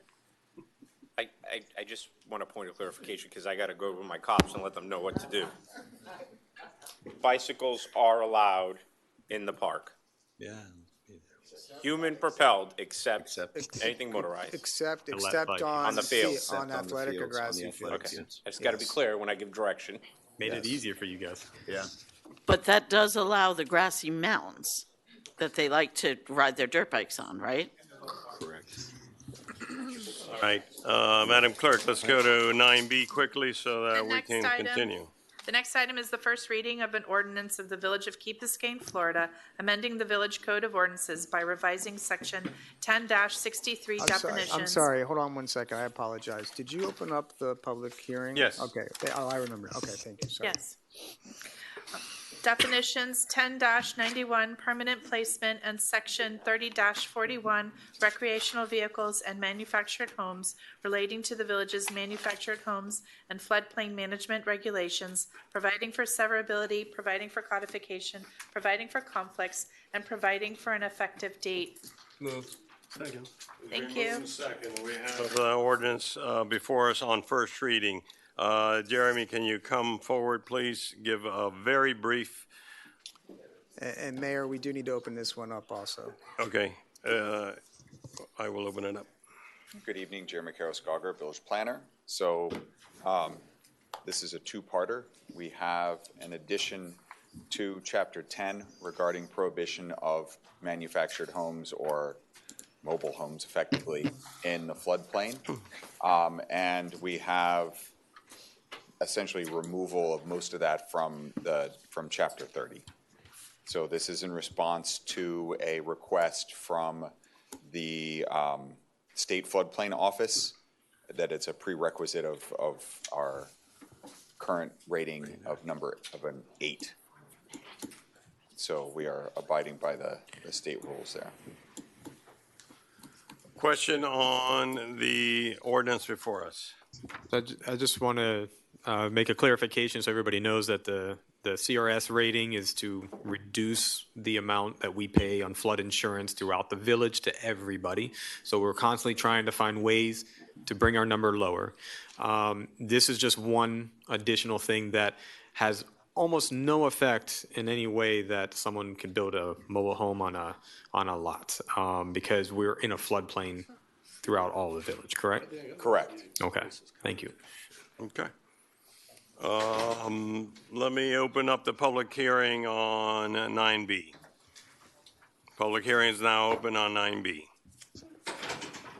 Seeing no one come forward, public hearing on 9B is closed. Any additional comments, discussions? Call the roll, Madam Clerk. Councilmember Moss. Yes. Councilmember Sardinius. Yes. Councilmember Vasquez. Yes. Mayor Roscoe. Yes. Vice Mayor Kaplan. Yes. Councilmember London. Yes. Councilmember McCormick. Yes. The ordinance is approved on first reading.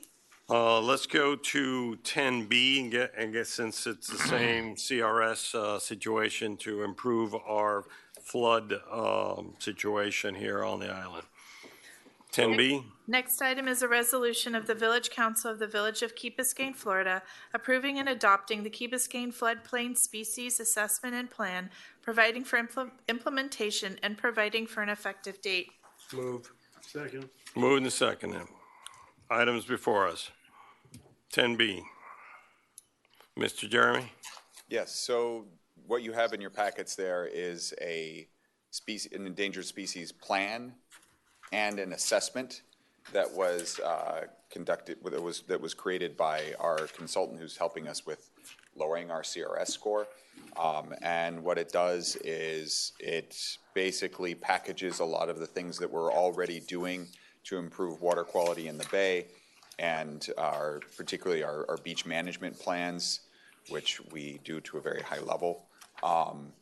And because that's where our endangered species are. So this is sort of packaging everything up. Again, for presentation to our state auditors, who will be coming in June, and hopefully helping us lower our CRS rating. Questions on the 10B before us? Yeah, thank you, Mr. Mayor, through the chair. Question for the benefit of the public, what's our CRS rating and what are we benefiting from it now? What will we benefit once we get that audit? What will be the added benefit for doing all this work? So currently, our rating is an 8. We are confident we'll get to a 7, and we're hopeful that we'll be able to get to a 6. And each lowering of a number represents a 5% overall rate reduction. Great. The last estimate I heard is that represents about $1 million collectively in savings each number. That, as insurance rates go up, that number goes up as well. So it's a significant overall savings annually. I think that's a great thing to let the public know. Not through here, but, you know. No, we're working hard on it. Okay. Yeah. Good. Mr. Moss. You know, our discussion today, Jeremy, that you said that this is stuff that we're already doing. I always ask in these things, what is the negative impact in any way? You told me nothing. No inconvenience, no extra cost on anybody or anything like that. Nothing different than what we're doing already. No, it really is because of where our endangered species are located, which is the beach and the bay. Everything we're doing for improving water quality, from cleaning out grates to installation of filters to, and then on the other side, our beach management plan, all the work we're already doing, working with the private property owners to make sure they've got the correct kind of lighting in. It's really getting credit for all those things. Thank you. All right, seeing no further discussion on the item, all those in favor of 10C, say aye. Aye. Any opposed? Thank you. All right, let's move to 10C. Madam Clerk, can you read? Resolution of the Village Council of the Village of Key Biscayne, Florida, approving a site plan for a 2-story commercial building consisting of 25,581 square feet located at 12-24 Crandon Boulevard, providing for findings, providing for conditions, providing for recording, and providing for an effective date. Move. Second. Move and second. And the items before us, Mr. Attorney, can you walk us through, you need to swear in everyone that wants to speak on this issue? Sure. Anyone who would like to speak on this issue, please stand and the clerk will swear you in. This is going to be a quasi-judicial hearing.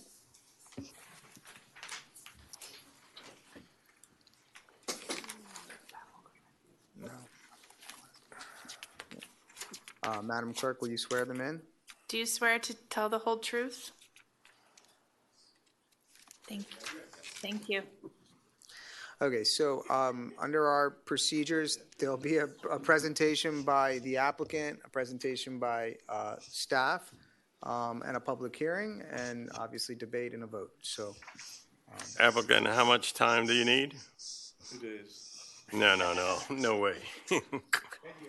Good evening, Mr. Mayor and council members. Mario Garcia Serra, representing the applicant. I would estimate probably 20 minutes should be sufficient for a presentation. Can you do it in 10? I'll do my best. All right. I'll talk fast. Okay, let's get going then. I think the presentation is going to be brought up, but I'll get started with introductions. Again, for the record, Mario Garcia Serra, with offices at 600 Brickell Avenue and my residence at 600 Grape Tree Drive. Here today representing the owner and applicant, ESKB LLC. I'm joined here today by my clients, Luis Manuel Estrada and Carlos Lopez, as well as Hamed Rodriguez, the project architect. My clients are Key Biscayne residents and are also part of the ownership group which owns and manages the 240 Crandon office building. Under their ownership and management, that property has been revived with improvements and new tenants, and they're looking to do the same at this key property and to develop a new commercial building with retail and office uses and a rooftop recreational use. Importantly, their proposed project complies 100% with the village's zoning code, and they are not seeking any variances or special approvals. This is an as-of-right project subject to site plan review. We will provide you with some background on the property and the project, and will then further discuss village staff's recommended condition regarding traffic. Here's an aerial photo of the property. Everybody's familiar with the site from passing by it on almost a daily basis. It is 1.35 acres in size and was formerly the site of 2 restaurants, a nightclub, a liquor store, and a travel agency.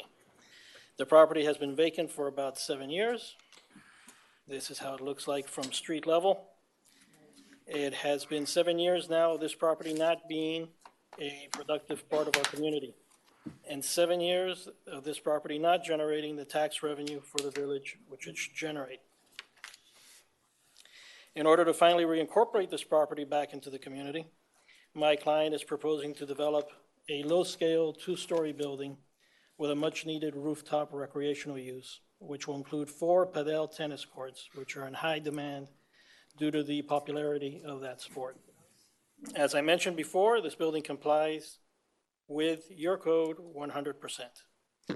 As you can see from this image, which is a zoning map of the village, the property is zoned C1. This is a summary of the C1 zoning regulations, and we've highlighted there. So you can see that the office and retail uses are allowed. And as we will demonstrate through our plans, the building complies with the height, FAR, lot coverage, and setback requirements of the code. Here is the project zoning data table. This summary shows you that the project is about 7,000 square feet less than the maximum floor area allowed, and that we comply with lot coverage, setbacks, and parking. With that said, I'd ask the project architect, Hamed Rodriguez, to walk you through the plans and images. Good evening. Hamed Rodriguez, architect, office at 275 Minorca, Coral Gables. Good evening, council members, mayor. We're very excited to present this project. This floor that you're seeing right here is actually the commercial space. And we positioned the building in order to hide the surface parking in the rear. This would be the sub-level parking, which we're elevating the building to +1 of the base flood level. And then so we're going approximately 4 feet down to also hide more parking and meet our parking requirement, of which we are 3 spaces over the minimum requirement.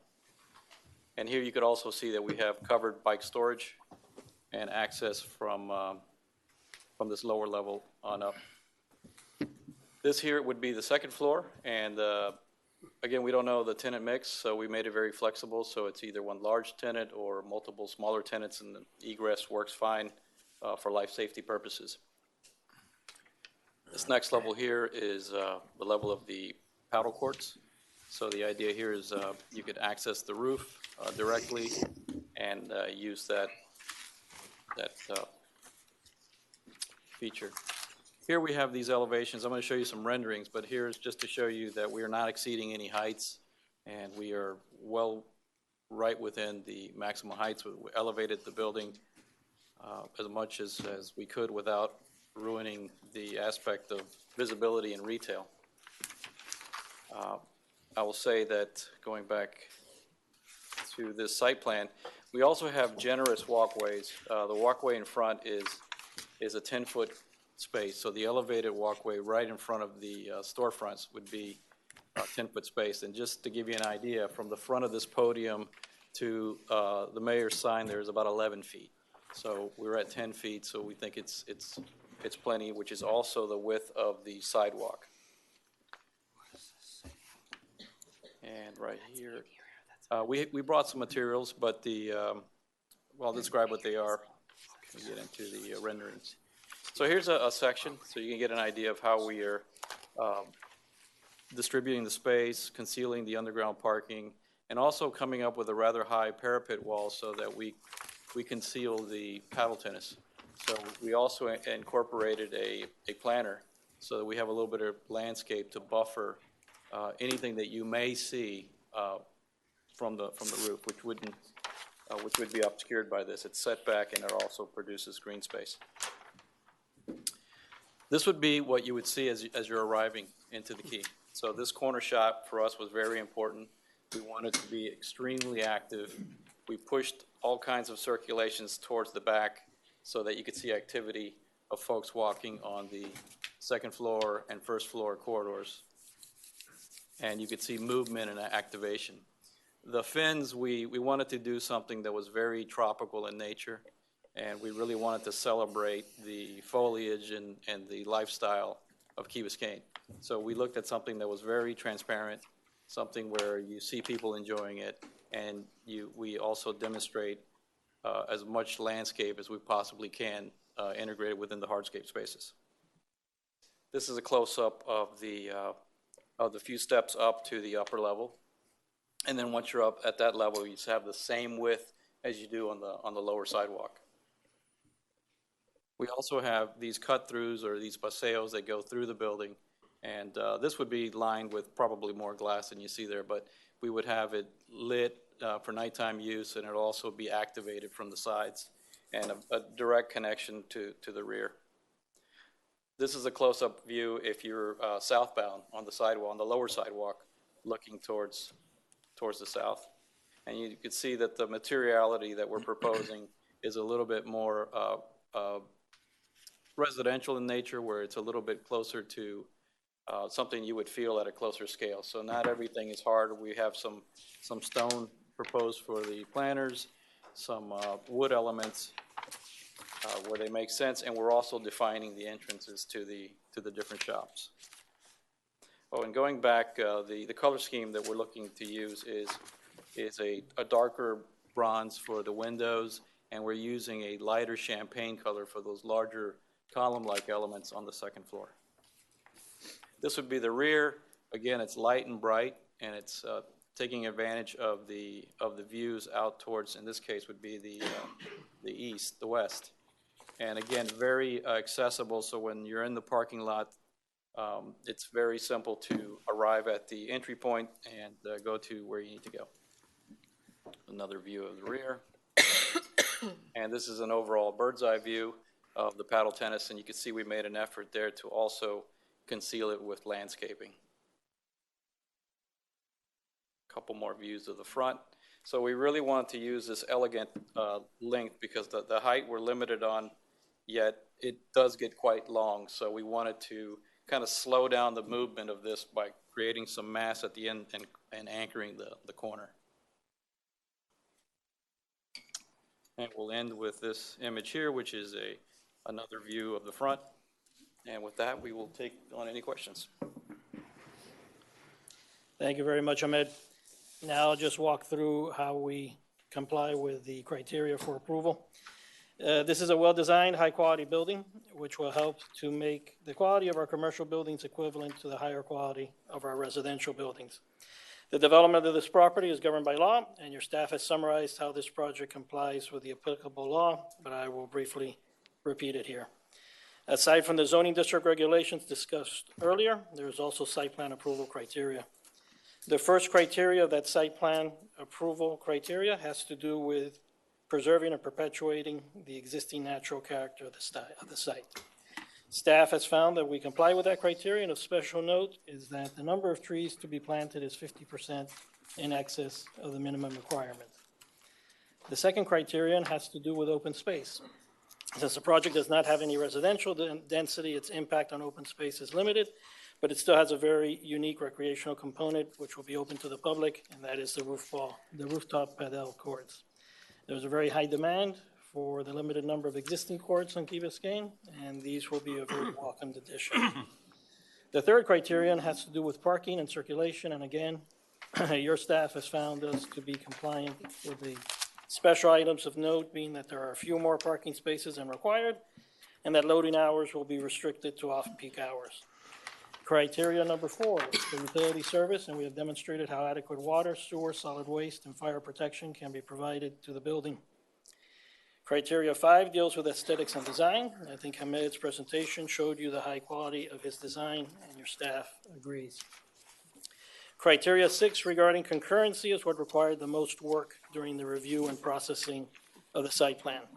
Concurrency is the name of the legal regulations meant to ensure that there is adequate infrastructure in place for new development. It is a way that the law balances the property owner's rights to develop with the property's impact on a community's infrastructure and services. Most of these concurrency categories were easily addressed, such as water, sewer, solid waste, and drainage. The challenging category, of course, is traffic. We all know that the Crandon Harbor intersection is not operating at the level which it should. However, the answer to that challenge is not to just say that my client can't develop its property. The law simply does not allow that. It would be a taking or a deprivation of my client's property rights. Instead, the law provides a mechanism by which to address this impact. That impact can be addressed by capacity improvements at the intersection. One of those improvements is already underway, which is the installation of a new dedicated southbound right-hand turn lane, a project which will kick off soon and likely utilize my client's project for construction staging. In addition to that, however, we have utilized the proportionate share formula provided by state law to agree upon an additional monetary contribution to address the traffic impact of this project. That agreed upon contribution is $115,000, which will be utilized for further capacity improvements for this intersection. The answer to a congested intersection is to improve the capacity and traffic flow at that intersection. On the issue of traffic, we are complying with the law and doing more than what is required with regards to capital improvements at that intersection. Lastly, criteria number 7 for site plan approval requires that there be no increase in density, meaning residential density. And I'm happy to report there's not even 1 square inch of residential density or use on this property. Mr. Mayor and council members, just like any other Key Biscayne property owner would do, my client is simply proposing to use and develop its property as allowed by law. They are not looking for any special approvals or favors. They comply with the law. Your staff recognizes that and is recommending approval with conditions. Those conditions are acceptable to my client, and I ask that you follow their recommendation, uphold their property rights and the rule of law, and to vote to approve this site plan. Just as old buildings have given rise to new buildings up and down Crandon Boulevard over the years. We all remember when the Galleria used to be the English pub. The Ace Hardware used to be an Exxon gas station. Key Colony Plaza was at one time a motel converted to retail use. This property now is continuing its evolution and ready to have the next building that's going to be on this site and be part of this Key Biscayne community and contributing to it. With that said, thank you very much for your time. I'll reserve some time for rebuttal and now hand it over back to you. Thank you. Mr. Zoning and Planning Director, please come forward and give us your report.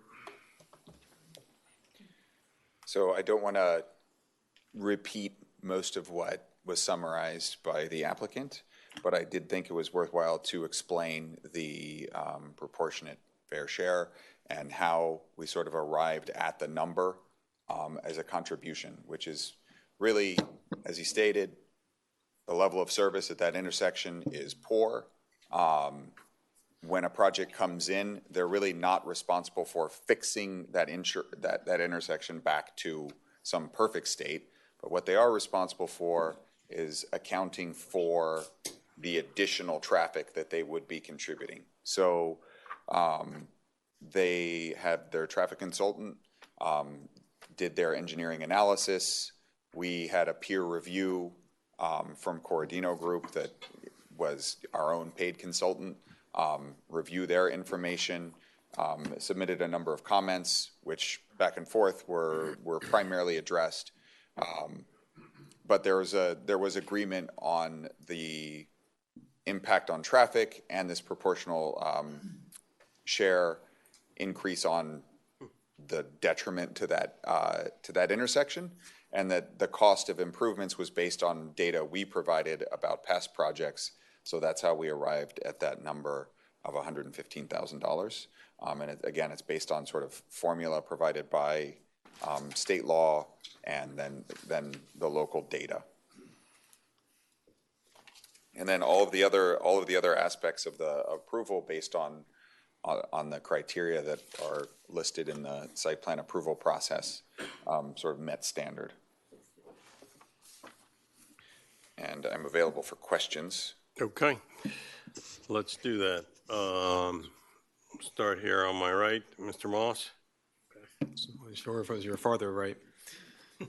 Okay, I have a few things, and let's start with a couple of the easy things. On the elevation, I noticed that the was missing was the fence for the paddle courts and the light poles as well. I think that's important to have there just to see what heights we're talking about, because I know one is 12, one is 10, and to kind of see how large that's going to be. But I did notice it in some of the new renderings that were put up there. But that's some of the technical things. So I'm an architect, and the building is a beautiful building.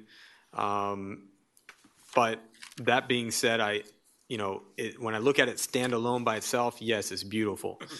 But when I look at it in the context of all of Village of Key Biscayne, I ask myself, how compatible are we looking at this building with the other buildings? And I have concerns. Doesn't mean they can't be corrected, but I do have concerns on the scale and the mass of the building. So looking at the building and looking at the facade, and architects can play a lot of easy tricks to make a building not look larger without taking out a single square foot of space. I think I mentioned this before. I think, the developers may have come to my office one time, maybe 2 years ago, and it wasn't this building. They presented something. I told them right then and there, you have to break this up. It has to be, it should not look like a giant block. It needs to start breaking up into smaller elements. And I think it can easily be done with variations in heights or protruding and recessing some of the facade to start to look at these as smaller component buildings, even though it's one large building. So it's kind of bringing it down to that human scale, the pedestrian scale. And when I look at it now, it's more of an urban building. It's larger. I'm happy they brought it down to 2 stories. I'm very happy about that. But I think there's still a little bit more that we can do to bring this down to what I feel is a little bit more compatible in Village of Key Biscayne, a small town, and try to keep that feel, especially coming in on our entry block. I think that, a couple other comments that could help with the massing. And I noticed that the floor-to-floor height is 17 foot 6 inches on the first floor and on the second floor. We do a lot of things in the city of Miami, and 1 story is only 14 feet, and that's downtown urban area for offices. So I really don't think that we need to go 17 foot 6 inches on an office space. I think 14 feet is much sufficient. Even on the first floor, because a lot of times we do retail as well. And I get stores that have 23-foot high clear ceilings, and then we end up bringing the ceilings down to 11 to 14 feet all the time. And it's just all this wasted space coming down because retail really doesn't need it. And we're doing 5,000 square foot retail, and these are going to be much smaller stores.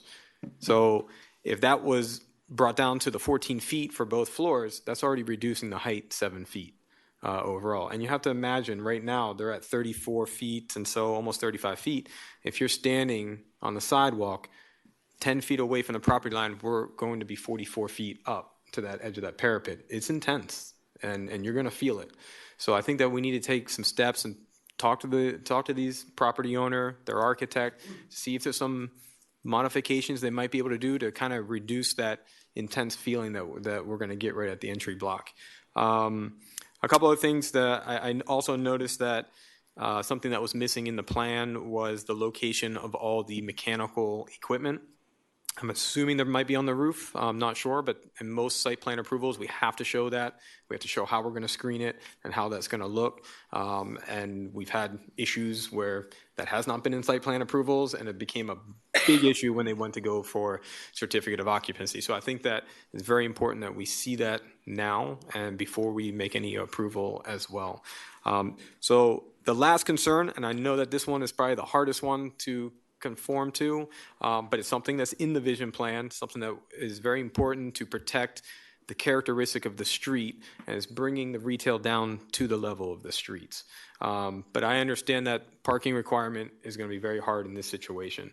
But the idea was, trying to not elevate it, because right now what we, have in the front of this building is we have a 10-foot sidewalk, and then we have a 5-foot planter, a 5-foot ramp with stairs coming up on each side, and another little 10-foot pathway. My understanding is that there's no restaurants here because they don't have the parking for it. It's only retail and office. It would have been nice to have a restaurant or some type of outdoor activity where you can have outdoor seating on that corner. Would have been great. And that's where we're starting to look at how we can pull away from the street a little bit and bringing stuff down to the street. And it would have been a great opportunity to have that vision plan and already working on that part of the code. A little bit of a lost opportunity. But again, the architects can look at that, but I know that they're going to be extremely restricted by parking in this instance. Thank you. Thank you. Mr. Vasquez. Thank you, Mayor. To the chair, I have a question related to the drainage.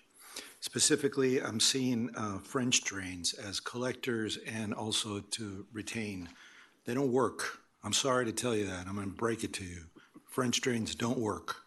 The groundwater is way too high, even though you're elevating the site, which is fine. With these drainage systems eventually not working, I'll give it a life of, what, 5 years at most before they get flooded and the groundwater is way too high. I'm concerned about adjacent properties because we're elevating this property. We need to have something a little more compatible to today's drainage, we call it processes or applications. I don't necessarily see the drainage, the French drain working, so. So just to clarify, the drainage is not part of this application in any sort of detail. Well, I know, but I understand. But yeah, it'll need to It'll go to site approval, right? pass through the county's regulations for But drainage, yeah. the unfortunate thing is that it will pass because they haven't removed them from the, I mean, I just have not seen the county take a proactive approach when it comes down to these drainage systems. I know it doesn't have anything to do with specifically, but if we're going for a site approval, it needs to be noted that we have problems already with flooding in the adjacent area. So I think I would love to see just an approach that really handles a 25-year storm. Joe? That's my So 2 this- cents. Is that it? Yes, thank you, Mayor. Still on there? I thought I remembered seeing a 24-inch diameter disposal well 80 or 90 feet, or did I, it's another project? Yes, we do have a well. You do have a disposal well like a 24-inch diameter.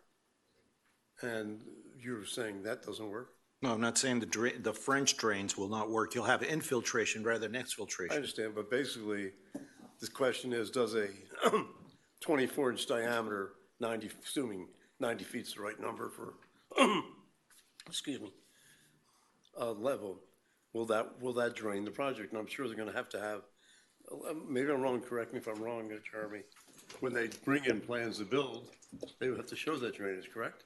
Yeah, so when they bring in plans, that's when county reviews the drainage more than. We have nothing to do with that?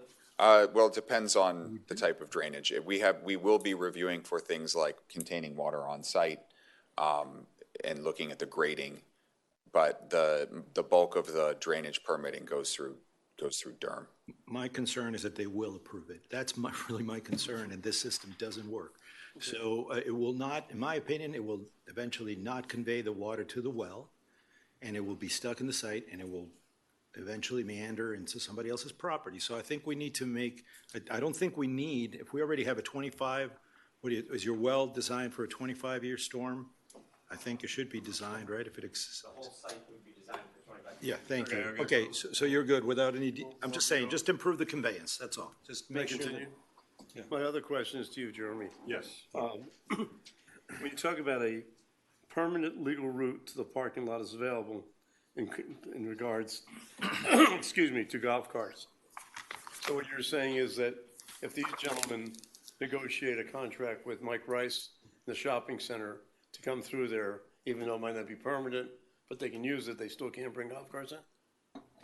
Right, so I see a couple different routes where they could get a permanent route. One would be an easement, a legal easement, which is functionally a permanent route, as long as it's a cross-access easement. My point is that you might have a temporary easement also.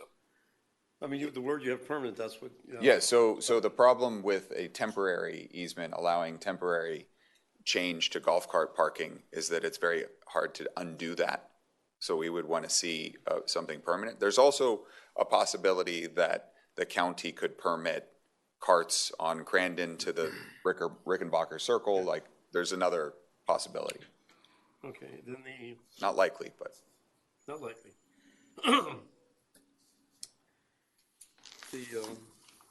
We talk about the site plan, and it's going to be substantially in accordance with the plan submitted, which, again, the change in design, like Brett's been talking about, would that still be substantially in performance? Let's say they brought it back and they decided, 6 months or a year from now, that they're going to have offsets or different things, but it's still going to be the same mass, the same setbacks and complying and everything else. Is that substantially in compliance? That's probably a better question for Councilmember Moss about the scope of change that he has in mind. No, what I forget would about him. say, I'm just saying in general, if they come back and they looked at this thing and they said, you know what? We can improve this. We have the approval now. We can improve. We're going to change this, that, everything else, but still not have a higher building, have the right setbacks. Is that okay? I think it could be. It's hard to say because that is very much a judgment call, but I think it could be. What are we really approving in the sense that if they're complying with everything, what are we really approving? It is approving the look and feel of the building, which, now let's keep in mind that the setbacks that are shown on the front, which I think is the one that most people are concerned with the most, is actually dictated by the code. Okay. It's a 10-foot setback for the first 2 levels and a minimum of a 20-foot setback for a 3rd level if that applies. So that is, and that's a shall. That's not a you may be between this range and that range. It's really, it's dictated. And then if anything for the height, all they could do is come down. They can't go up any higher. So in that respect, I think, generally speaking, I feel comfortable approving changes that have what would be considered less of an impact by administrative approval. And then anything that feels like it has more of an impact, I would certainly want to bring back to council. I mean, Brett's suggestion about having, say, an 8-foot deep garage instead of a 4-foot deep garage, below grade, would probably increase their cost, 4 times, 5 times, some astronomical number, because just be working in water. Bathtubs are expensive. Yeah, so the odds of that happening, I would think, are pretty remote, Brett. I mean, to bring it down this level, I don't know if we have that right, or to be able to tell some people, you got to go spend that kind of money because we don't like the looks. Or do we? I don't think we do. Okay. And let's see, the other thing was, when you talk about the, no restaurants, house of worship, et cetera, which I remember was one building that they came and said, listen, the tenants that are now, by what their occupancy is, they require X amount of parking spaces. So they said, well, the building can't have more people, more occupancy, because there's no more parking. Do we look at that, or we look at each individual tenant? When we have a case where we have a change in tenant, we do look at the overall site as well. The whole building? Yeah. Okay, thank you. That's my question. Done? Yep. Okay. Yeah. Mr. Kaplan? Well, the alternative to nothing is something. And after a long time of considering what could or should be the next life of this site, this is kind of a momentous situation that we're in, because site plan approval is tantamount to this is what we're going to be living with. I've spent a lot of time with this, and I feel ambivalent. I am hung up on traffic and stormwater. And I'm also mindful of the legal standards that guide our responsibilities in dealing with these types of applications. I think to put a fine point on my principal source of ambivalence, I'm a bit disappointed that the Corradino peer review didn't wind up in our inch-wide packet, because I read through the traffic study, the Plummer traffic study, and I'm really dubious about conclusions because of our lived experience. And I'm not a traffic engineer. I've read these things probably too often to enable me to actually sit and read it seriously and try to extract conclusions from it. And I find that I'm dubious about the presentation and the conclusions. I would have liked to have seen the peer review. I could discern some of what might have been in the peer review, because at the very end of the briefing packet, not the agenda packet, but the briefing packet, there's a bit of a Q&A between Plummer and the village, but I presume that that was ghost-written for Corradino. But it didn't really get me to where I hoped to get to. The analysis really simply deals with queue lines, and I just see more involved in traffic impacts, given the, 69 net trips that are said to be generated by this new use. The notion that this was using 2021 data and adjusted just caught my eye. I'm not sure that that would have been able to have been done otherwise, considering when this started. And I assume that these are expensive propositions, and I assume but would like to know that the adjustments that were factored in to take into account COVID trip analyses were the proper adjustments. It still seemed to understate the lived experience that we're all dealing with, which is recurring bottlenecks and recurring congestion to the point of gridlock, extending down to the tennis center or beyond, north of there. And so,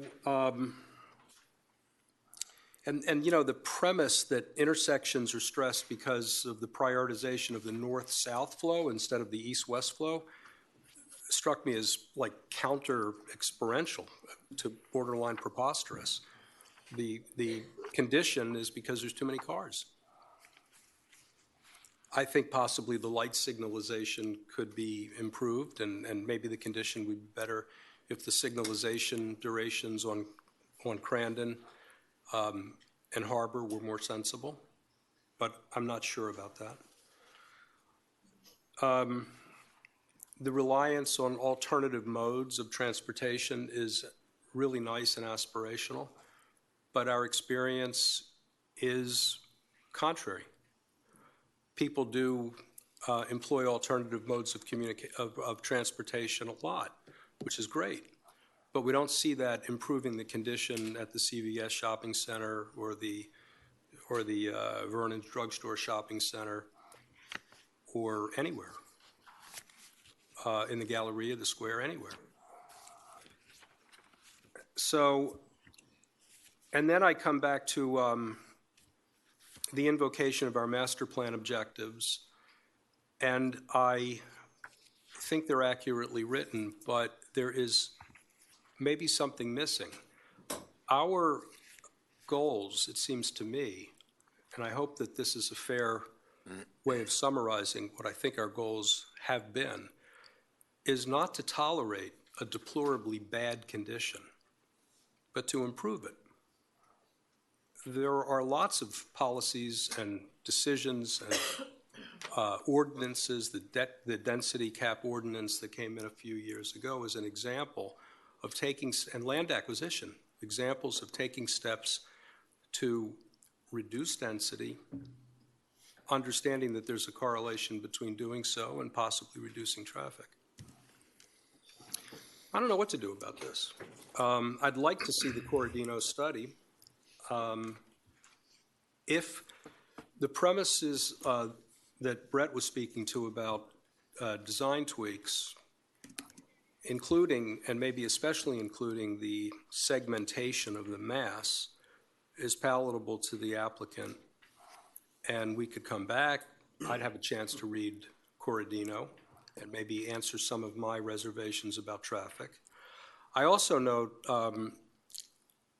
it's not for tonight, but the stormwater plans that we have already identified also feature some installation, needing to be in this realm somewhere. We don't want to interfere with their site plan, but we need to deal with that somehow, some way, in some manner or another. And it'd be great if that was known how that was going to happen before we have site plan approval. I'm not sure the timing works on that, but I note it as a concern. So if this is a question of coming back on this, that'd be good with me. Can I address a couple of questions there? Sorry. I just wanted to let you know we did do the comparison on the traffic counts, and the counts that they got in 21 are actually higher than we've counted in 22 through a recent study, and they were higher than the 2019 pre-COVID number, which was what they had examined as part of their adjustment. I also want to note that we have our consultant from Corradino is present here, so if there are any questions for him and some of the conditions that he had, he's available. Let me, if you don't mind, let me open up the public hearing so we can get these folks to join in the discussion here.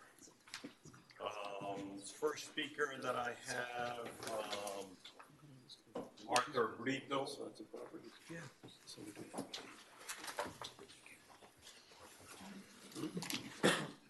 Thank you, Mayor. Arthur Brito, 77 Crandon Boulevard, apartment 5A. I'm here to express my opposition to the site plan approval the way it's presented for a couple of reasons. And, second, Architect Councilmember Moss and Vice Mayor Kaplan, very concerned with the traffic condition because the report, even though we didn't have much time as a resident to review it as per the 10 days that we should have been, I think we were noticed, I'll say Thursday or Friday. I noticed the report neglects to illustrate 18-wheeler traffic. For the retail area, I live right on 5A. I can see the corner, and everybody sees the 18-wheeler maneuvering for the retail infrastructure at Harbor and in the 7-Eleven. I'm not a public speaker. I get a little excited. But if we are concerned with public safety, whoever saw the 18-wheeler maneuvering at Harbor, and I see it every day, and it runs over sidewalks, it runs over even public signage, as I've seen various times. And if we're not addressing that additional potential 18-wheelers, because I noticed there's only 2 parking spaces, there are 12 by 25, and if you know, an 18-wheeler truck, the big trucks are 12 by 75. They are much more impactful than we're seeing expressed here. The second thing, and I may have failed to notice on the off-site improvement, is I think we're proposing to just eliminate the bus stop there. That bus stop is used by all the children that use buses on Ocean Lane, and I think we're pushing probably that volume of bus stop to the next one, which is the Key Colony one. And for those who live the area, know that that area has really intense traffic, especially at that time of the day when the kids are arriving back from school and the bus stop, and closes traffic. So I think the report fails also to address that. The other thing that the report has is clearly showing that there is a unsafe maneuvering, egressing from the site to do the U-turn to go northbound. And it, FDOT says, I think on the report, the safe distance is 550 feet. The actual, exposed distance is 300 and something, and it's simply not addressed. It seemed not addressed. So I think we should dive deeper. The report also neglects, and I'm almost out of time, but the report also neglects to address the impact on the immediate neighbors, being Ocean Village, the Palms where I live, and the Mangrove. So I didn't notice any site photometrics. We don't seem to be concerned with the light pollution on the Mangrove and on the neighboring. And I'm also concerned with noise generation from the paddle court. I mean, noise from, paddle tennis is intermittent, people screaming, hitting balls. I'm immediate neighbor. I don't know what that's gonna do with my property. So I definitely suggest a review on that site plan. Thank you. Thank you. Next speaker is Melissa White.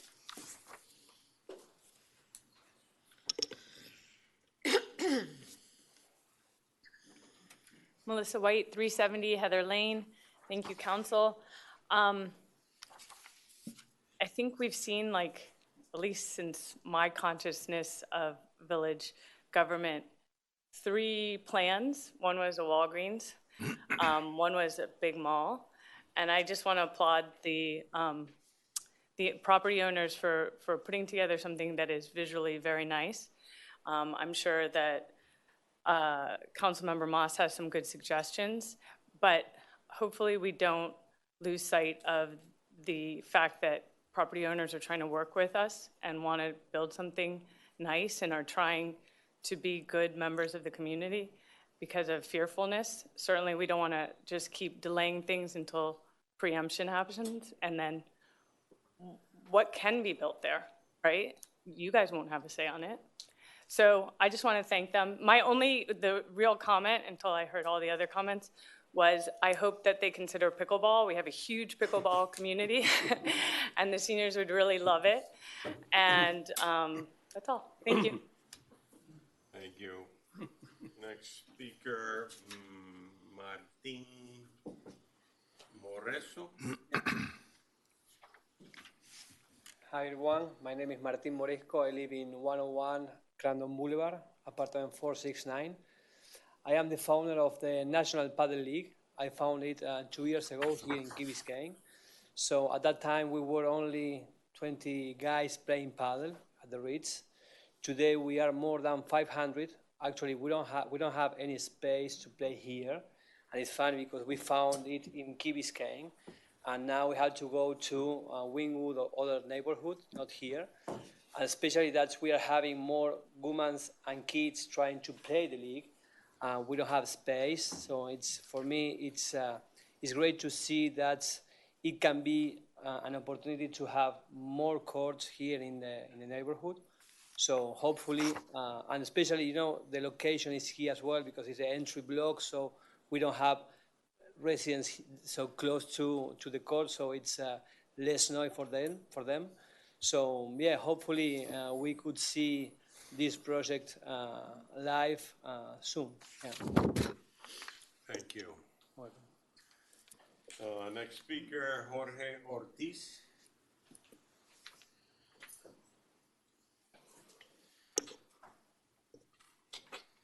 Good evening. Jorge Ortiz, 220 West McIntyre Street. I want to talk in favor of the project. I've been living here for the past 12 years, and ever since I passed that empty lot, I think the architect make a great job by enhancing that empty lot. And I'm also a numbers guy, and I think for us as a taxpayer, what it will bring to the community in income from the taxes will benefit to get the street, unflooded. I'm a little bit concerned of Vice Mayor Kaplan concerned about traffic. I think the way of resolving the traffic is forcing less parking to the developers. If you lower your parking requirements, the less amount of parking available for the shopping centers would drive the people to use alternative ways. So, and for them, it's a win-win. They don't have to. You get your street level. Don't force them to do the underground garage, which is very costly. Reduce the parking, give them a waiver, and then you resolve the parking issue.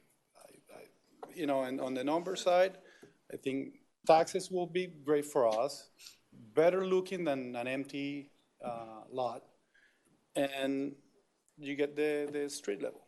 And I agree with you. They can reduce a little bit the second. No need to do 17-foot slab to slab on the second story.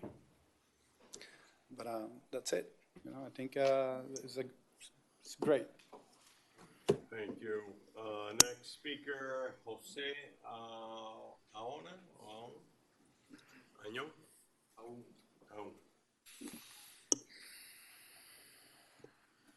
Hi, my name is Jose Aoun. I live in 731 Grandin Boulevard.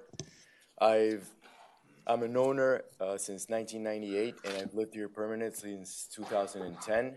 I'm in favor of the project. During my time here, I've been volunteer for several positions in the Ocean Club, and one of the things that I did when I was in the Ocean Club was I spearheaded the census of the Ocean Club. And through that census and just continuous observation, I've noticed that there has been a great shift in the population of Key Biscayne during the years. Before this was a community, was mainly of retired people that lived, usually two in a unit, and mostly people that would come from overseas for vacations for just, a few days and go back. And it has shifted to a lot of new, younger families living here with kids, teenagers, and the active population in the Key has grown immensely in the past 10 or 15 years. However, our infrastructure, commercial spaces, leisure spaces have not grown on par with that. And I think that doing something like this would really help our community, would improve quality of life, improve property values, and will also increase tax revenue. So I'm all for it. Thank you. Thank you. Next speaker is Juan Santaella.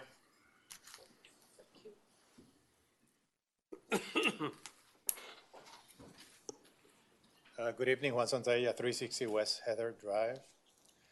I'm here in support of the project. I've known Carlos and Luis for a long time. They moved to Key Biscayne with their families. They work and live in Key Biscayne. And so I would urge you to support the project. They have their best interest in mind.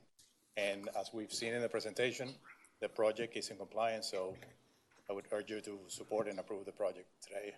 Thank you. Thank you. Next speaker, Jose Matos. Good evening, Jose Matos, 792 Ridgewood Road. I'm a civil engineer, developer here in the Key, a developer and a general contractor as well. I like the project, the modern look of the project, which I think most of the other office building have to be a little bit more remodeled and make a better look, even though I understand have to blend, of course. The reason why I moved my office from the Key is because lack of bigger spaces, and I know this shouldn't be in a lower rent office because it's kind of state of the art, which I think I see on the renderings and stuff. I really like the look and modern, which I think we need to move forward into the future as well in terms of design, architecture. My wife is an architect, so we work together, and I really like the project in that sense. And I think the drainage have to be worked out and have to be approved. And I'm really concerned that even though the French drains, they don't work, is that all pretty much what we have in the Key. So it's more of the same, but it should be approved, and it should comply with the requirements. So that's really important, of course. And the traffic, I'm not an expert on that, but yeah, it's good to have all the clarifications and take the time to make everybody okay with it. So I'm overall in favor of it. Thank you very much. Lucas Bochecampe.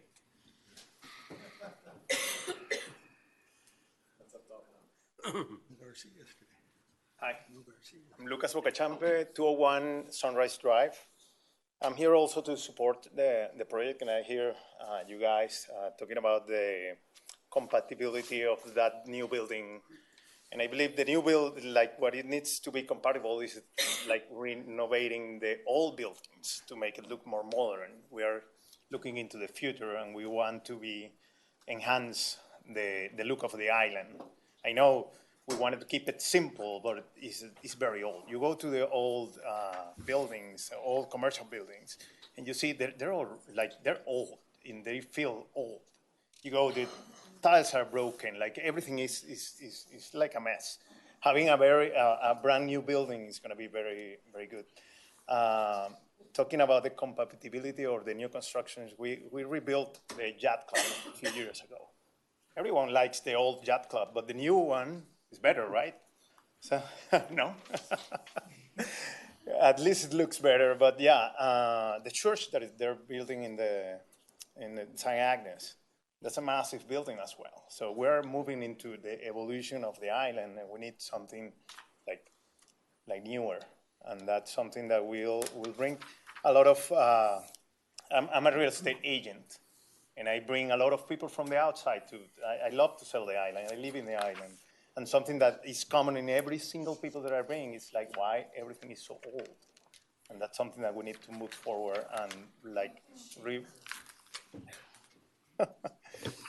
It's true. I mean, yeah. I mean, the commercial. You need to walk there like. He keeps saying old. He keeps looking at me. No. I love it, Landon. You know that. No. I'm not saying that sense. But we need. We need to move forward in the new designs and new more modernization of the island. That's what I meant. That's why we're building new everything. Thank you so much. Okay. I'm in favor of the project. Thank you. Next speaker, Steve Powell. You have to go. Okay. Then. This gentleman?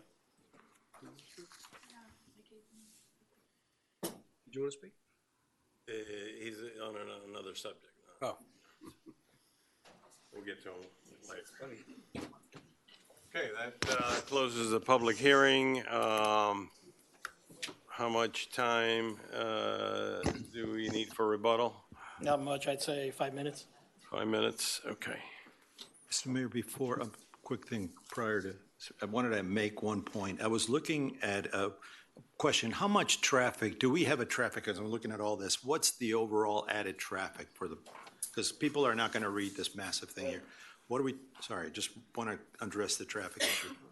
You want to hear from your staff or from? From you or whoever, I mean, what's the final determination of added traffic volume as a result of this intersection, of this?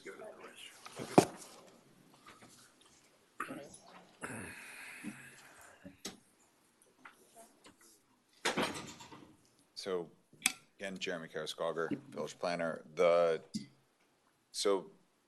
It's a complicated question because they typically analyze the peak volumes. And so it's hard to answer without getting into the weeds. Are you talking about sort of number of additional trips? Not a loaded question, just what do we anticipate this site will generate for trips? Average. Doesn't have to be an exact. Average during peak? Okay. Peak or average, let's say average daily volume. In their report, Yeah. from AM, after doing some deductions from a gross number, it was 69 net new trips. Okay. For PM, after doing the same deductions, the deductions included reliance on other modalities of transportation and internal trips only. Right. The number was 81 net new trips in the PM. Just wanted to bring this up because I was looking at the average daily volume traffic that is coming in at that intersection. And that intersection has already failed. It's really, when you're looking at it, it's already a failed intersection. We'll be adding about 0.5% of added traffic based on that count and based on what FDOT is reporting for daily traffic volumes for that intersection. I'm sorry, average, that's the annual. So what would be the annual? That's really what I wanted to understand. So understand what is the overall volume that is being added to that intersection I believe, having already failed, anything that we have already do to that intersection is going to improve it. I don't think, I guess my point is that I don't think this site is generating that much added volume to that intersection based on the traffic volumes that are being set. I'm not saying it's a moot point. I'm not saying it's something not to take into consideration, but I'm not sure what other infrastructure solutions could be provided to relieve that based on the volume that we're talking about. And by all means, I mean, if we can do something, of course we should do it, but I'm wondering if we're already handling it just by improving the intersection. Without an exhaustive commentary, I think that the Plummer traffic study analyzed several different alternatives, and I think ultimately selected with respect to queue lines that there were certain things that could be done. With respect to the question of merging and the sequencing in to do the U-turn, I think they project that there will be some instances of failure, which will require people to go to Sonesta, which is the next available turn, and make the U-turn there. Yeah, so I think it's worth hitting on that point, which is even though the analysis speaks exclusively about this merge and U-turn, the reason we do that is because we needed to generate a number at that intersection. The reality is, of course, that some people will probably go to the right and go down Fernwood and go around Fernwood. Other people will go into the village and take the next available U-turn. Like, people will find a variety of ways to make it work to get to that U-turn.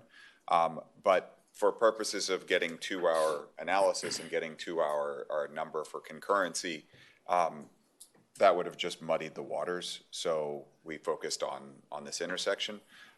We also resisted something that Plummer's team wanted to do. They said, well, let's assume that we've improved the intersection by changing the traffic light timing. And we said, actually, let's assume that we keep it as is, because we know that there are challenges for people getting from Fernwood and Harbor, even though the demand would suggest that we should prioritize the other direction. Ocean Lane Drive. So there was a lot of back and forth, and something that it wasn't clear is Corradino, it was a peer review. So the memo making comments on the Plummer report really was the substance of their review. This was the Q&A that you're referring to that I alluded to? Correct, yeah. We mentioned, somebody mentioned about the storm sewer system that we're considering building. And would the owners consider, I guess they have an easement now for FTNL behind the property, more like most properties do. They consider side easement and a rear easement if in the future we had to put storm sewer pipes in that area. So that would be a great asset for us. It won't affect you at all, but during your setback areas between you and the next property to bury underground pipes. I mean, they would consider that. I mean, not saying you have to, but that really could be very beneficial for the village in the future. Something to think about. The answer to that is yes. Yes. You know, I'm not sure if council discussion is going to continue or we want to have some rebuttal and maybe time to.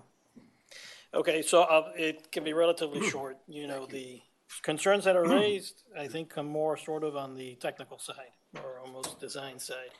You know, there's massing, there's drainage, neighborhood impact, and traffic. That's right.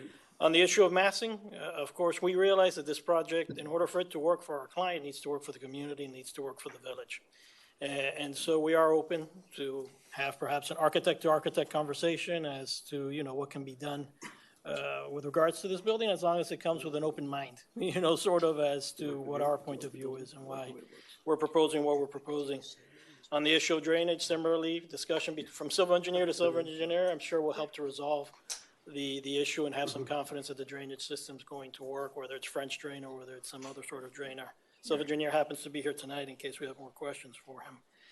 On the issue of neighborhood impact, which particularly came up, Mr. Brito with 77 Crandon, you know, the loading areas in a lot of the other shopping centers do not work because they simply were not designed. They just had parking areas and they weren't thinking of loading, and loading was sort of an afterthought. Here, we are specifically designing pursuant to code to have the appropriate loading in that area.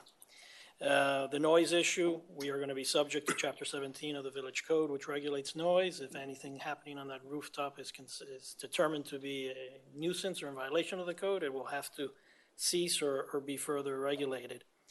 The bus stop that's moving, the bus stop is actually already, regardless of whether this project happens or not, the bus stop is moving south because of the right-hand turn lane, dedicated right-hand turn lane that is going in. And lastly, on the issue of traffic, I think, you know, it's something that's been worked on for months. The product that you're seeing here is a product of that collaboration between our traffic consultant and your traffic consultant. It is a hard issue. Some of it is a leap of faith because no matter how reliable the numbers are, or the traffic reports might be, we're not sure exactly how people are going to operate and, you know, who's coming in and who's coming out at what time and from where and in what direction. So with all that said, we're here to try to make this project work for everyone. And so, you know, I'll offer that up. But at the same time, I think we have to recognize too that what your code calls for, we're complying with. And everything that your code has asked of us, we've given. And the criteria of staff and how staff has reviewed it, they've determined for it to be compliant and consistent with the code. So with that said, we're open, of course, to the conversation, but would like to move forward. Thank you. I just have one question for Mario. You had said you agreed to the easement. Would that be a condition then that you would agree for there to be a drainage easement in the side and rear setback?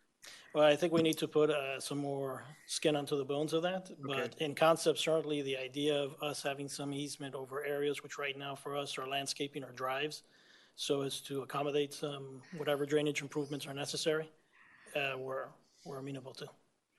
Okay. Do you want to think of language while they discuss, or? Okay. All right. Director, can you come forward?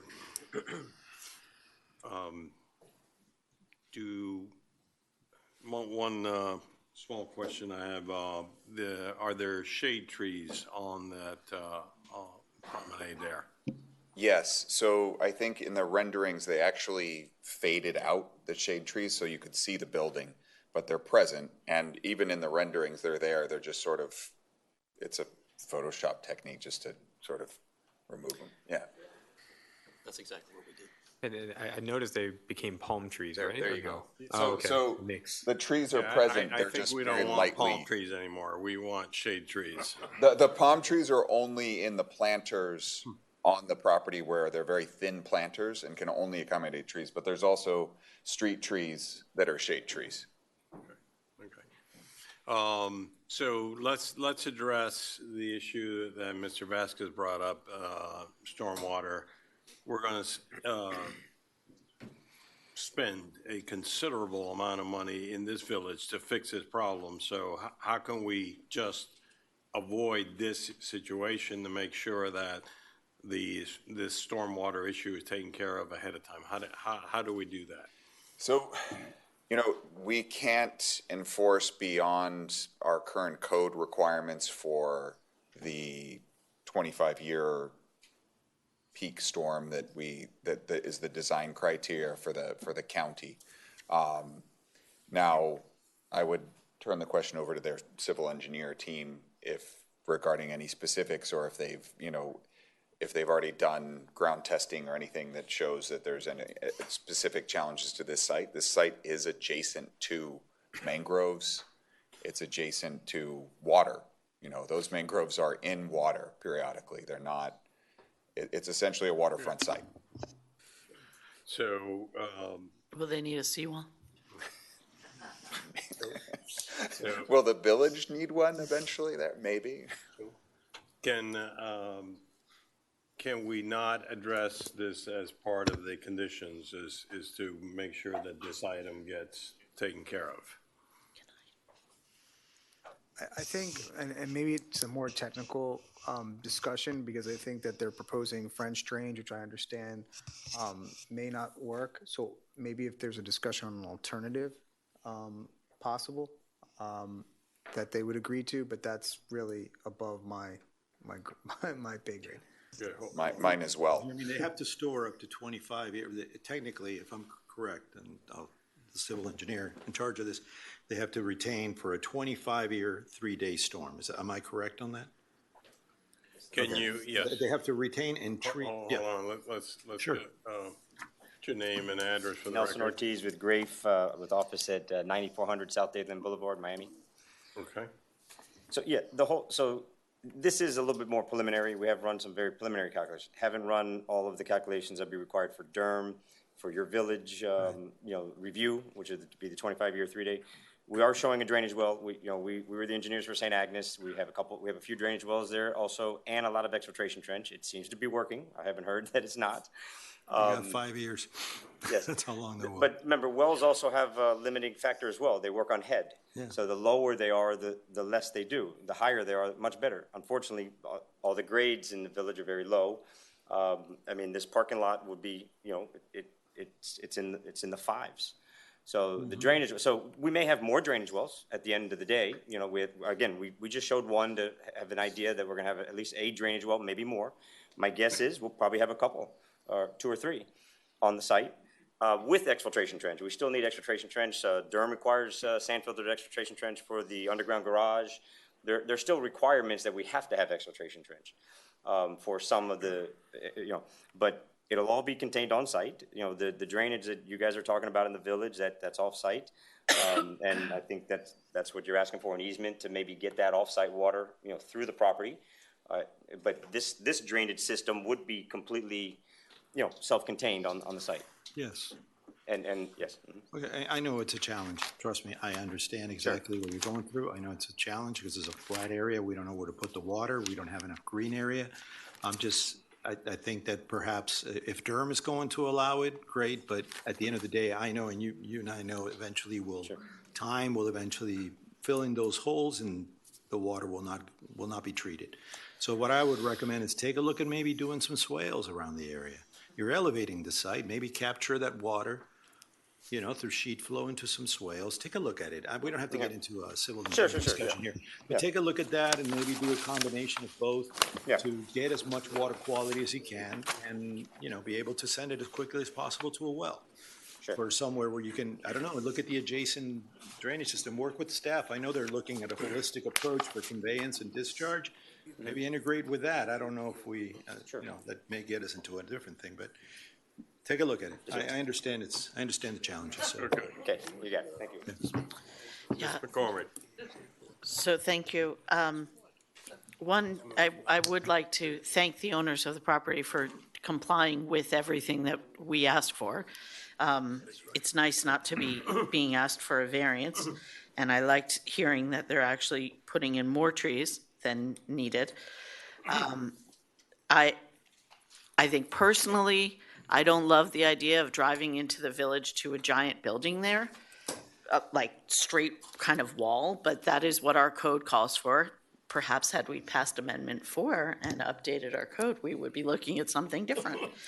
But we didn't. So what I'm hearing, though, is that this is totally compliant. It is private property, and I wouldn't want someone to tell me on my property that they just didn't like it, so it couldn't be built. But I would like to have some firmer answers on things like the easement, tonight if possible, before voting, and then also maybe even some more conversation about some of the things that we did just have it on the drainage, but also maybe if there's any opportunity for some variety in the building, maybe more compliant with what we hope to see come out of the 2040. I know that when we do this, we get these, it takes years and years and years for people to decide how they want to develop their property. And then it comes before us and, in less than a week's time, we look through this, and then sitting here on TV, we make our decisions. So Frank had proposed earlier that maybe we put this off to our next meeting and have more time to be comfortable with it. I could support that if other people are interested. But regardless, I definitely need an answer as to things like certainly the easement tonight. Okay, further, Mr. Kaplan? Just one question. I think the answer is yes. When they're taking trees out, our regular protocol is to try to capture a replant ability with the trees that are removed? So we defer to county regulations for tree removal permits. But there are sort of incentives built in terms of cost and the number of trees that you need to replace for an existing tree that sort of incentivize trying to work with existing trees, but it's not a requirement. I'm wondering about that. I think there is. There are exceptions if there's a specimen tree, but we do defer to the county code for it. If there are any keepers that they're removing, we ought to take advantage of the opportunity to replant them somewhere if it's makes sense to do so. Yeah, whether it was a firm policy or just a practice, it Right. certainly is something, and they're community members, they seem very community-minded. I know when trees have been moved, the K-8 has welcomed trees, and even residents looking for trees on their own property. Mr. Moss? Yeah, so I just wanted to add that, I want to thank the applicants that they were open to looking at the scale of the building, which is my largest concern. I think somebody came up here and spoke about, the style of the building being modern. This has nothing to do with old, new, modern, any of that style. I mean, I'm a modern architect, architect that does modern architecture as well. But that can still be modern, and we can still address scale and the impact from the pedestrian level. So I would definitely be in favor, and I don't think this is something that can be solved here. You guys have an excellent architect. I think that you might have to work on this a little bit more, but I couldn't give a yes vote with that concern with what's in front of us right now. I would have to see something to see that, yes, this can be broken down, we can reduce the scale. So I have to, this is an implication. I think that somebody said it earlier, I think Mario brought it up, that it's not just a building for the owners, but this affects the community, right? So it's very, very important that we ensure that it's the right fit for it. And I don't want to design the project, just want to make sure that the scale is appropriate for Key Biscayne. That's it. And they can come up with any styles or whatever. Let's just make sure that it fits. And that's my concern. Mr. London? I respectfully disagree. I happen to like it. But then again, my wife tells me I have no taste. But I think it looks great. Except when it comes to her. Yeah, well, to her, I have a great taste. But talking about buildings. So I really think the mass and the looks and the modern, I think it looks fantastic. I think it gives a great appearance coming into Key Biscayne. I mean, you're an architect, I'm not, but I have to express my opinion. As you age, you might acquire taste. I doubt it. I just want to clarify, my objection wasn't about the building, but the placement of it, which is what our code requires. And I know that you had no choice but to do that, but I would love if we could allow you to move back a little bit. Then you come park.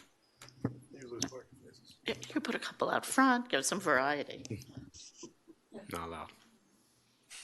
Okay. We have an item in front of us. Everything that we've heard says this complies. If we want to make some adjustments, this is the time to make it, if possible, okay? And our attorney can tell us what is possible and what's not. But, let's get ready. We've got other items on the agenda, and let's get ready to move here.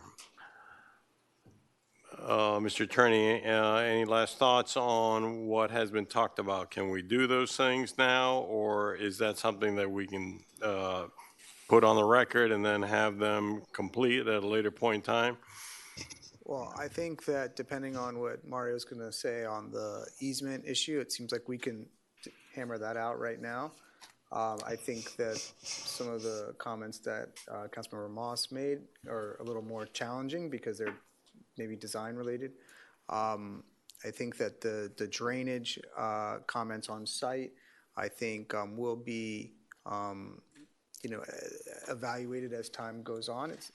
Obviously Durham is going to have its requirements. The village is going to look at it. So I think that from the discussion I heard tonight, most of it can be mitigated, but there are things that would require further review, that we can't do tonight. So it's really within your guys' call. Okay. If you want to make a motion to approve, defer, deny, it's your choice. What can we do tonight? We can do Any of the above. Anything. Sorry? As far as you can, I think we can hammer out the easement language. I don't know what Councilmember Moss is exactly referring to, but it sounds like he has some feelings about the building. I don't think, for example, what Councilmember McCormick said, pushing back the building is feasible. But I think that everything else seems to me that could be addressed tonight. The only statement that Brett made, which probably can't be addressed tonight, is location of the mechanical equipment. You're saying that's required on the plans. Typically it is. Well, I'm sure the mechanical equipment, let the applicant speak, but I'm sure they have it identified on the plans. If I may, Mayor, just one quick comment. Yeah. Hold on, let's answer that question. I want to be able to. Thank you. The reason for the high ceilings in both the first floor and the second floor is because we know that we're going to have to work with certain depressions, inclusive of the elevator override, to get to the roof. So that is going to have a depressed area so that then we can do an ADA ramp to get to that area so we can maintain the 10-foot allowed for certain projections. So we've taken that into account. We've also taken into account the high ceiling on the first floor in case there's a tenant that wants most or all of it. They're going to want a higher ceiling. So those are the reasons for that. And also for the proportions of the building. If it gets a little bit too squat, as much as I like Cuban sandwiches, it's a little bit too thin. So that's another reason for the height. So we're using the height to help us with what will be coming in the build-outs. Thank you. And a few other points, which I think. He's gonna answer the question about the mechanical equipment? Sorry, I went through that a little quickly. Those will also be depressions. Let's go back. Okay, this would be good here. You see these larger areas on these corners here, those are areas that we will depress in order to make sure we do not see the mechanical equipment. We're not going to go through the effort of putting this building together and then just ruin it by having that, I can assure you. Well, maybe you can better identify exactly where the mechanical equipment's planned to be located. Yeah, I don't know if I could point on this. Yeah, let's go to the roof plan. Right there. Okay, so if you see the stair to the right, it'd be that triangulated area immediately below it. And then the other opportunity would be on the other side of the courts to the other stair immediately below it. So we have a couple of pockets there so that we can distribute the mechanical equipment. So is that the north east corner? That would be the northeast corner. Southwest corner? And the southeast corner. Southeast The southwest corner, we may need that to create the ADA ramp because of our override for the elevator. We can't go past a certain level. So we might have a slightly depressed platform, and then we'll have enough room to create the handicap access to the courts. And to be clear, that's going to be depressed, so it's not going to be, it's going to be screened from the public right of way. Completely screened, yes. What about from above? If we need to put a screen above it, we could do a louver system, no problem. Just because you're going to have condos looking down. Right, we could certainly do that. We could do like a trellis over it. And again, we have plenty of height that we could work these things down. As a matter of fact, I didn't want to get into the technical aspect of it, but the courts need to be flat. So that's going to have a plaza deck system that actually has slope underneath it so that we can keep a flat court. So that height we really are banking on. So I think to summarize, I would summarize, let the record reflect that the mechanical equipment's going to be in the northeast and southeast corner. It's going to be screened from the right-of-way, and if it's your pleasure, want it to be screened on all sides then from the view, if that's acceptable to you guys too, and if it's something the council wants. So in other words, people living in the condos, I don't know, because I haven't seen an angle, a shot, but I would assume that some might be able to look down. They don't want to look at the mechanical equipment. Let's ask for that, yes. And a couple other, I call them relatively easy points, as far as trees that are being removed on the site. If they're not being replanted on the site, then of course, we're more than willing to offer them to the village for any use in any other sort of public area in the village. And on the issue of the easement for drainage in favor of the village, looking at the site plan, I think we'd be okay with a 10-foot wide easement, let's say, going along the northerly property line. Were you guys also interested in an easement going north-south along the westerly property line? Did I hear that right, or is it just on the northerly end? Easements on all property, on the two sides and the back. Okay. On the back, we have We might parking not need spaces. any of them, but, Right. because we don't have the system designed, but we want to have that availability in case, and it won't burden you since the pipes will be buried. Right. On the back, we do have parking spaces there, but there is a landscape strip along the rear where we can offer an I easement mean, over more there. than likely, it won't be bigger than a 3 or Okay. 4 foot pipe. Okay. So easements in those two areas are acceptable.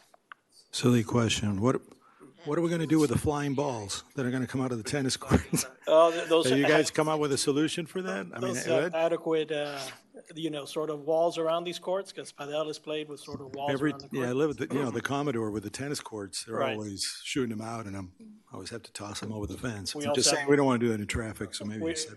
I could imagine that is a hazard. We also going to have netting around the courts also. Yeah, the netting has to be high Let's make enough. sure, because of the cars more than anything else, right? But the netting is going to be how high? Sounds like the Raiders of the Lost. Ahmed, do you know? 12 feet. Because that's not on the plans either. They only have a 10-foot fence around. Could I introduce one other thought? I'm recalling the remarks of the gentleman who was here from Ocean Lane Drive, the pyramids. And considering our experience with the noise ordinance being imperfect in preventing nuisance, I don't know what your intentions are relative to the recreational area on the roof, but the thought occurred to me to mention and ask you to consider whether this would be palatable as well, to not have amplified music. I don't think there was any intent to have amplified music at all, so we'd be fine with that condition. And I assume there'll be lights, but the cone of illumination will not. Correct. You'll be careful about that. Okay. So just so we're all clear, you said 2 areas, Ed said 3. So the 3 sides, right? Everything but the street. Let's look on the third site to make sure that doesn't interfere with anything that is essential to our operation. Oh, yeah, we actually have a very generous setback area there of 10 feet. So I think within that area also we get. So you're giving us 3. Yep. Thank you. Okay. Approve, deny, or punt? I'm ready to make a decision. How about you? Yes. Okay. Do I have a motion to approve with the conditions? Move. Second. Moved and seconded. Discussion on the item before us. The only last question, there's an iterative process on design, and how that's just going to play itself out.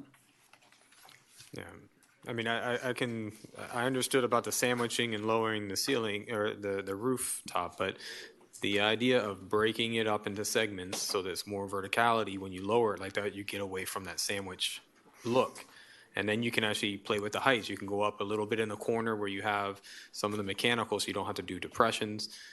Those are my concerns. My concerns are that I'm telling you that 44 feet height from that sidewalk, Take the point. people are going to feel it. The building is beautiful. I'm not saying anything about the design of the beautiful, but they're going to feel it more than you think they're going to feel it. And That's where I'm worried about that scale. It was impressive. So, but I just have to say, that's No, all. in closing, just to try to illustrate this properly, this is more of the real look that you're gonna get, because again, we don't ever see anything in true perspective. So when we thought of this, we thought of how is it gonna really feel in 3 dimensions. We wrapped that corner with uses. This is about the people. It's about the people in the retail, the people in the office, and the ones you can't see unless you're on a high-rise, people playing the paddleboard. So this is not meant to be the type of building, so I'm agreeing to disagree this time around, only because it's not meant to be the type of Florida vernacular that is very vertical, you know, as you would see in the Key West and things that have been brought over here, and it's more of a village concept. So this is more of a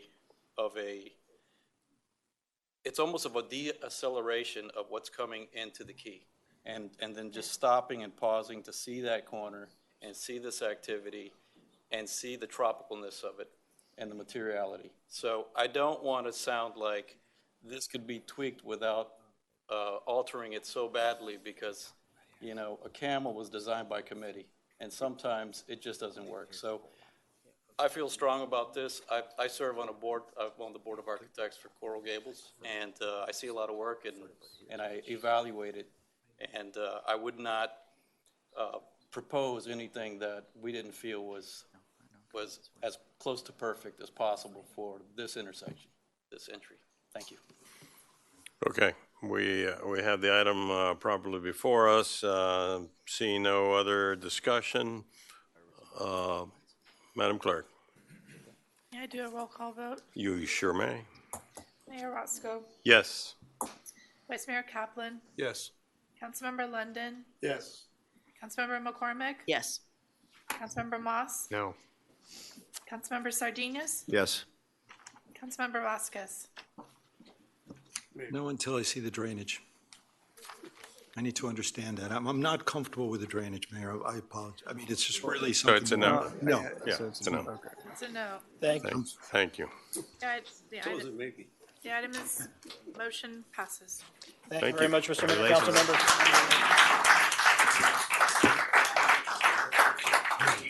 council members. Let's take a 3-minute break. I don't even know where we are on this thing, because we jumped around so much. We skipped this one.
Do you have?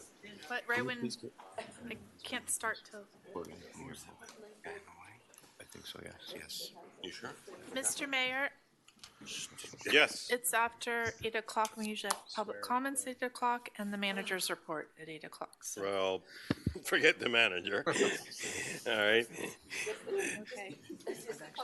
Do you, should we move to the item on the consent agenda, the minutes that were pulled? Or the No, let me, item? I got two things I gotta do. I gotta do 10A. 260 and the paddle. And then we'll continue All right. the agenda. 260 with item 260 numbers. is really a zoning, building item, so let's do that one. I think it's listed as a motion under the manager's report. It's to approve a uniform sign plan at 260 Crandon? Is that right? Okay.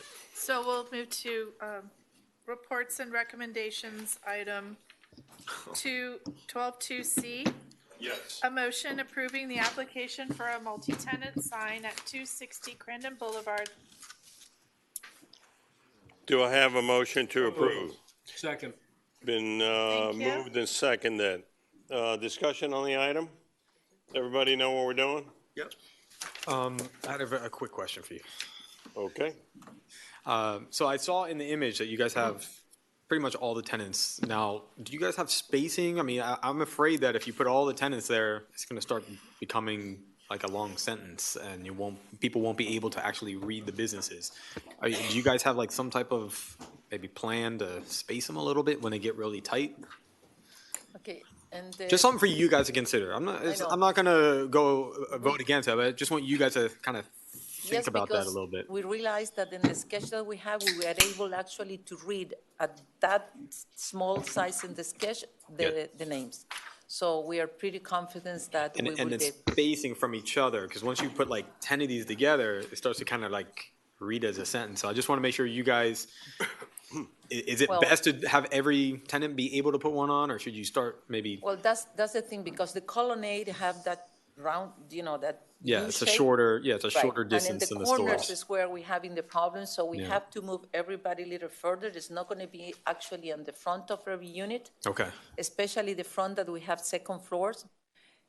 Myself, I am an owner there. I am not interested to put a sign. Mhm. So that is the thing that we have to accommodate, and we will have that in consideration. okay. But I want to thank finally the staff, because has been taking our shopping center 3 years to get to this presentation, to get to this point tonight. So it has been a struggle, so I thank you for. But we Look at look that. into that, and it will be possible. Excellent, Okay? thank you. Thank you. Okay. I was going to ask that question too. Mr. Manager, is there any reason why something like this should take us 2.5, almost 3 years? You want to say? Yes. So originally, it was not legal to put signs on this because it's not part of the building. It's because it stands away from the building. We actually had to compose and adopt an ordinance change, a text amendment, to allow signage on architectural features. So we did that in, don't quote me, November, maybe? Which year? Last year. October of last year. And so then it was about updating the application to reflect the ordinance. Right, but I saw the original ask is like dates to 2020, right? Yeah, and it was illegal then. The answer was no. Okay, then. so so it was a no, and then try to figure out, it took us 2.5 years to figure out how to fix it? Well, I can only speak for my time here. So I started. Just briefly, it started with Bill at the time. So then COVID came. Bill left. They lost the file. It took maybe 6 months to find the file. So it's been all in the works. We So made it the was before changes. this manager too? Yes, definitely before this All manager. right. But working with Jeremy and Olga and the staff, we make it happen. We make all the changes, and we reach the point in which is all here for Okay. you this evening to approve. All right. But it had been I taken just over. want to make sure that everything like this doesn't take us 3 years to do, and I've been just making that point. But thank you for hanging in there. All right, we have a motion in front of us. All those in favor say aye. Aye. Okay. Motion carries. The next item is a resolution of the Village Council of the Village of Key Biscayne, Florida, approving a second amendment to the revocable license agreement with Paddle LLC for the paddleboard sharing program, providing for authorization and providing for an effective. Moved. I'm sorry, who moved? Second. All right, we're 10A is tab 5. Okay. You have a question? No. Okay. I don't have any issue whatsoever with the vendor. I've got some issues for us. So just be nice to know what's the value of this contract? It's 20% of all their gross revenues. Right, but roughly, is it this is a $2,000 thing? Is it a $100,000 No, it's a thing? couple. What is It's a it? couple $1,000. Couple $1,000? Yeah. A year? Right now, we're. Come to the microphone. You got to come to the mic. We're providing a service. So we've paid to date, I think close to 12,000 back to the village. Okay. That number is climbing up significantly over the next couple months already. That's a good thing. All right. So it's on a good path. All right. I think the real benefit is really what it brings to the community. We've seen over 10% of the population already use it and use it multiple times over and over and over. We have over 5,000 rides going on 4 boards. No issue with you or the service. It's fantastic. I just, internally, I mean, I would love to see this in a, it's, okay, what's the value of this thing? The other thing is, and this is not specific to this item, but to others, is it would be good if we develop some kind of a rating for the vendors so that, when something comes before us, we're like, you're asking us to extend. There should be a way to say, the vendor has performed very well. The vendor has not received, we have not received complaints about them. That would be, I think, a nice thing to develop. And again, it's not about this particular issue, but it would be good. And then the last thing I will say is, I would like for us to, by 2025, look at it, because the way that I studied this thing, it said they got 1 year in 2019, and then from 2020 to 23. So we're 4 years into this contract.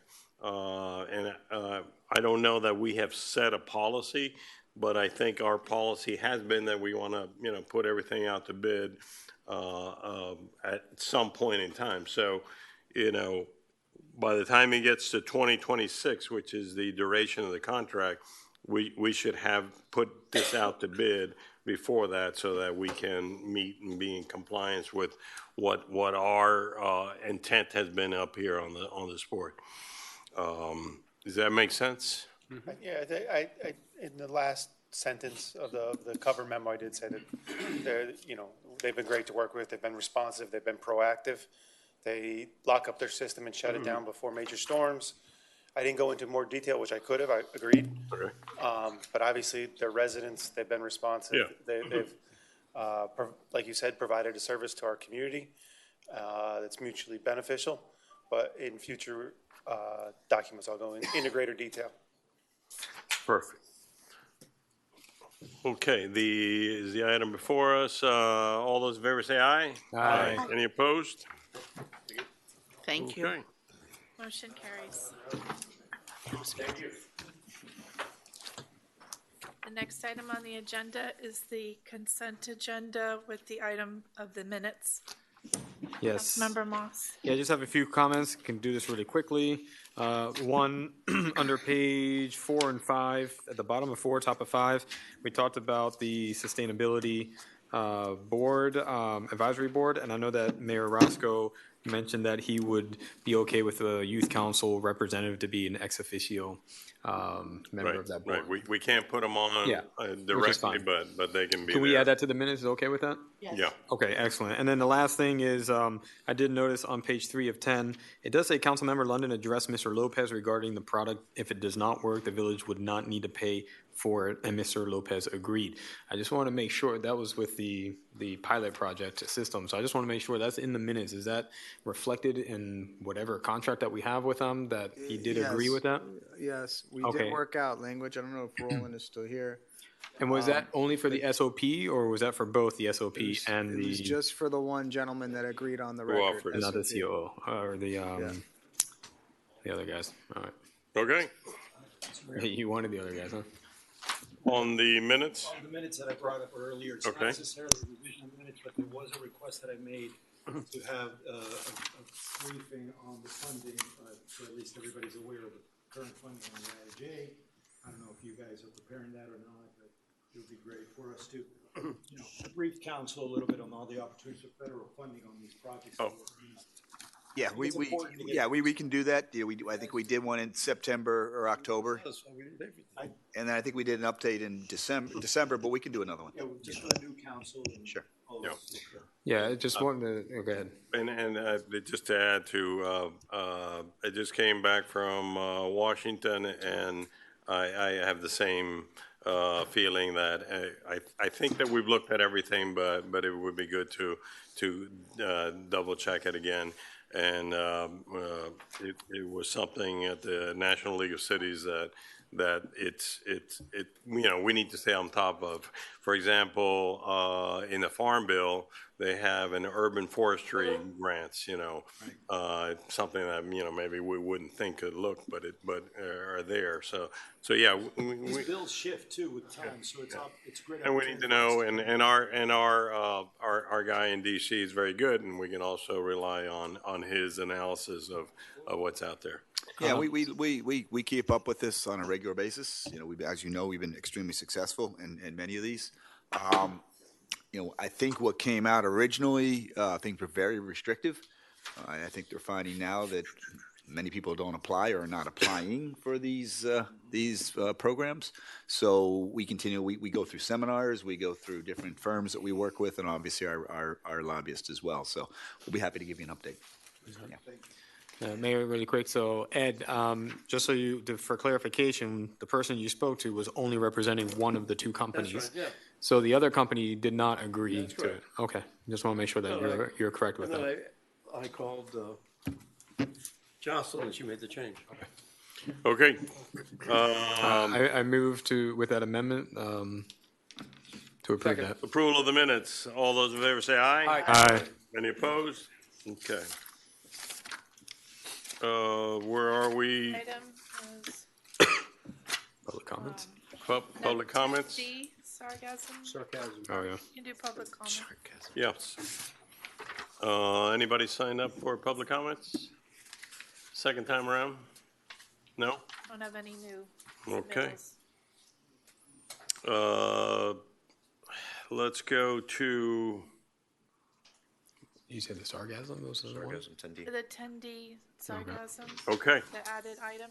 yes. Resolution. I think I got it. A resolution of the Village Council of the Village of Key Biscayne, Florida, urging the United States Congress and the Florida Legislature to, 1, appropriate funds for sargassum seaweed removal on beaches located in the village, and 2, study the origins and causes of the increased sargassum seaweed blooms, providing for transmittal and providing for an effective date.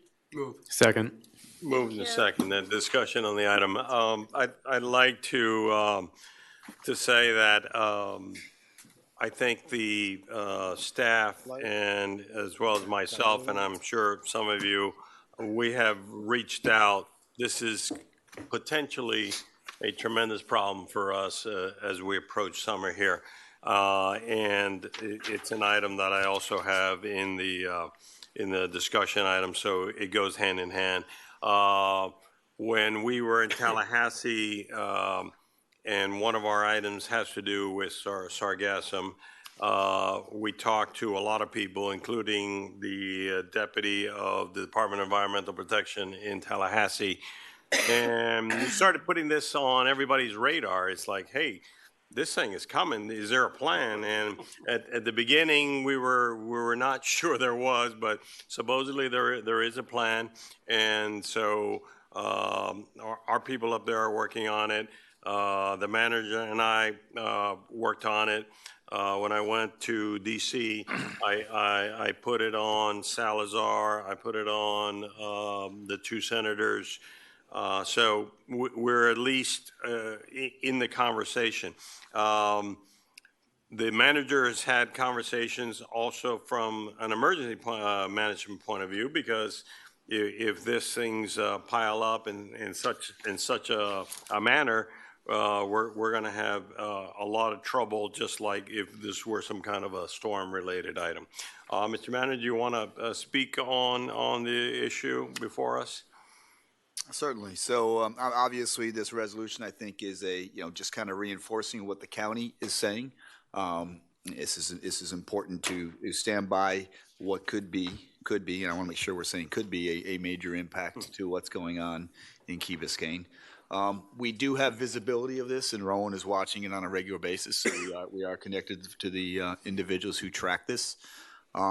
Where it originally came to my attention at the county level is that the county director of emergency management brought this up for the exact concerns that you and I were speaking about, is what would happen if this comes to a single location and really has a major impact on a very local area. The county is putting a plan together to do exactly that. And as time has gone on, they've also begun to look at alternative methods on how to, what we've talked about before, whether it be composting, removal, et cetera, on ways in which they're doing that. And I think Rowan is sitting right here. Do you want to jump up and talk a little bit about Jim Murley's memo that we got this morning? Sure. So the county is actually keeping a close eye on this. They are looking to come up with alternative ways for disposing of it. One thing that I did want to make sure was added to the language was just a third point, and I wrote an email to you, Chad, this morning, but I don't know if it worked into this. We're going to bring that up in a second. Oh, okay. All right, great. Yeah, so, I mean, we're in close contact with the county. The county is tracking it. We are going to be looped into a communication amongst many other entities at other counties as well, and the dialogue is there for how to move forward collaboratively. We did get we got a pretty good, I think will be very good for you to all to take a look at. It's a good information sheet from the Chief Resilience Officer of Miami-Dade County, who's working very closely with the Chief Resilience Officer of Broward County as well. It kind of lays out what is the larger threat. Is it coming? Is it not coming? Obviously, we can't say per se. And then what is the actual specific local threat from a health perspective? And they don't go necessarily into an economic perspective, but I think we also know that would have a huge impact on the economy of Miami-Dade County.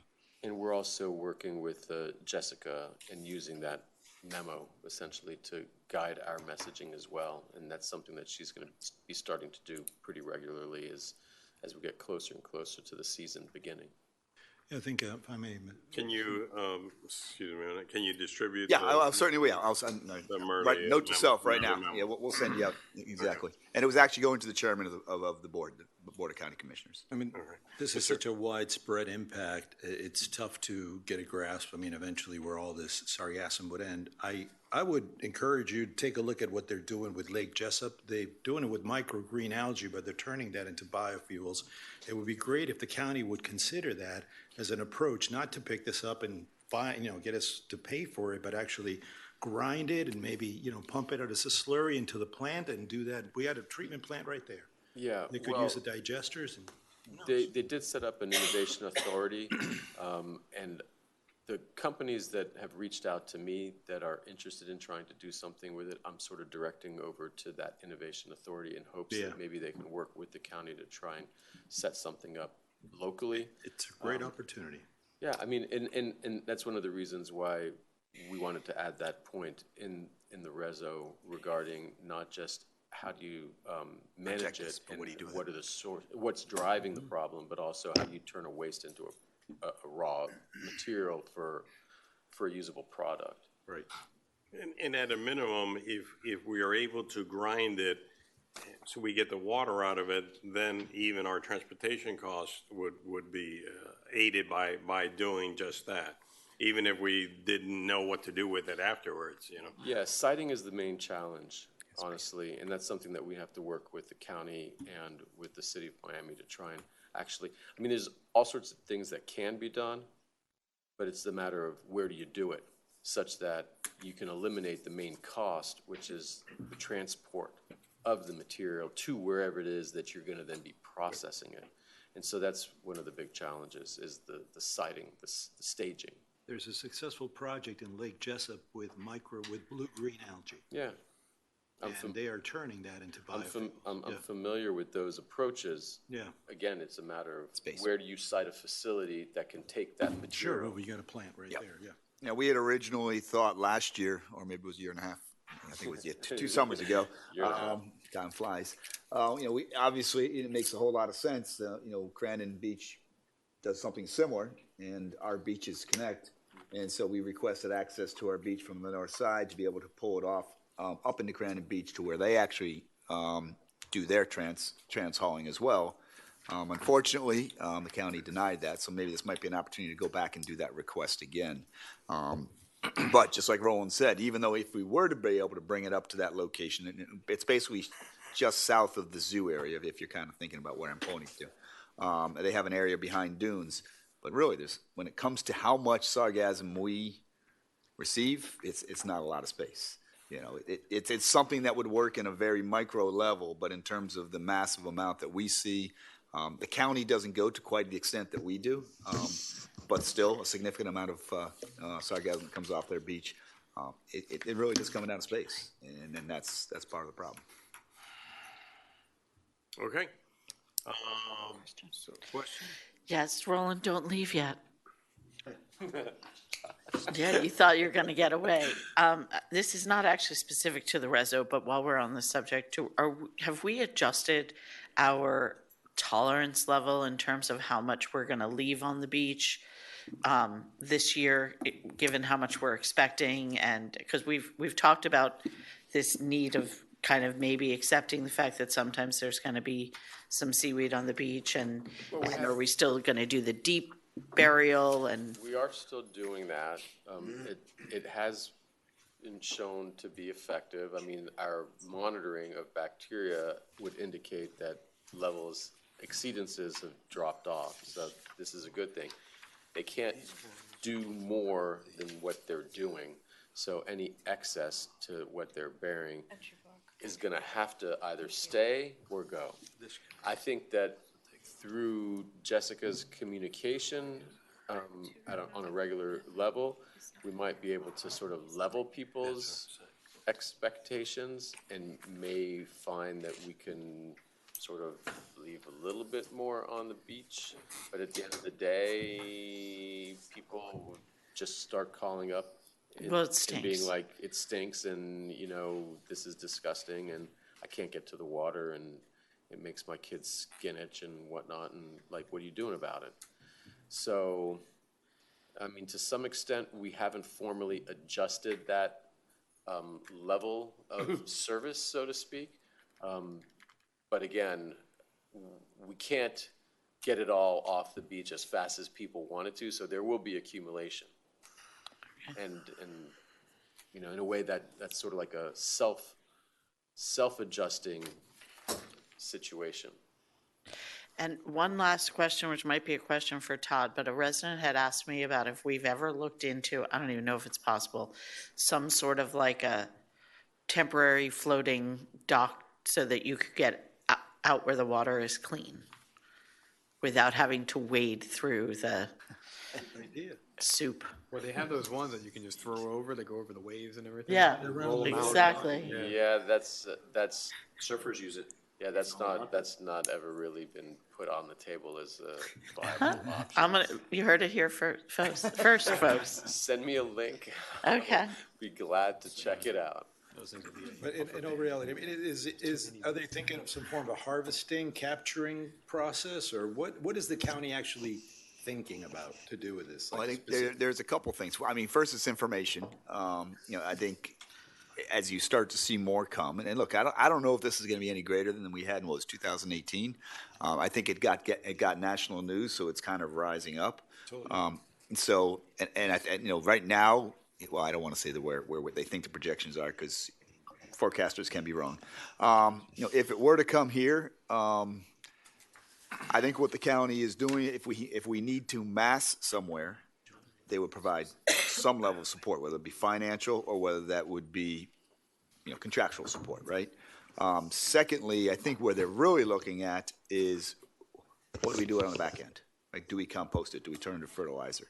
But then, but where do we do that sort of thing? And How that's. do you capture it? Where do you capture it? Well, right now, we're not allowed to capture it until it hits the beach. Yeah, you can't take it out of the water. And that It comes, has to that come comes from ashore. federal law, and then obviously passes through state law as well, so. That's the real, the essence It's of the problem. that you it's a habitat that can't be disturbed once it's in the water. Until that regulation changes, we cannot touch it until it hits the ground, or hits the beach. So that means transportation, picking it up, transporting it somewhere else. No, we got a lot of those recommendations, in the Caribbean, in Mexico, they approach things very Cancun is differently. going Yeah, through they have, boats that go out there and scoop it up, and they have nets that pick it up. Yeah, they do. Unfortunately, our environmental regulation Our regulatory environment does not allow us to do that. Right. And that's from the federal level too. So even the state's hands are tied as well.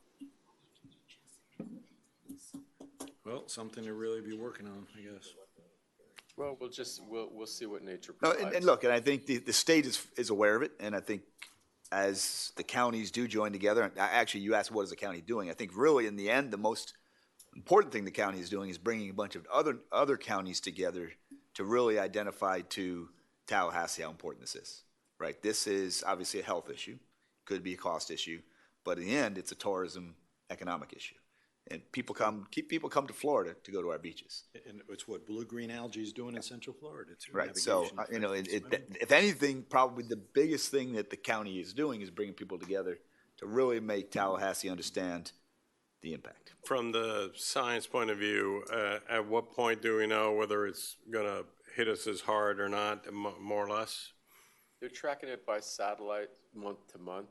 Satellites will tell us, And it tells you how much is out there. You can't project it really because they don't have like the numerical models to really be able to do that. But you can at least track it just month to month to see sort of where it's at. And that's what USF. Mayor, I think you saw, we saw that. for the good of the council as well, so they know. Yeah. Right now it's stirring around just south of the gap between Cuba and the Yucatan. At some point it's going to come through there. And it really depends on what the currents are at that point initially inside the Gulf.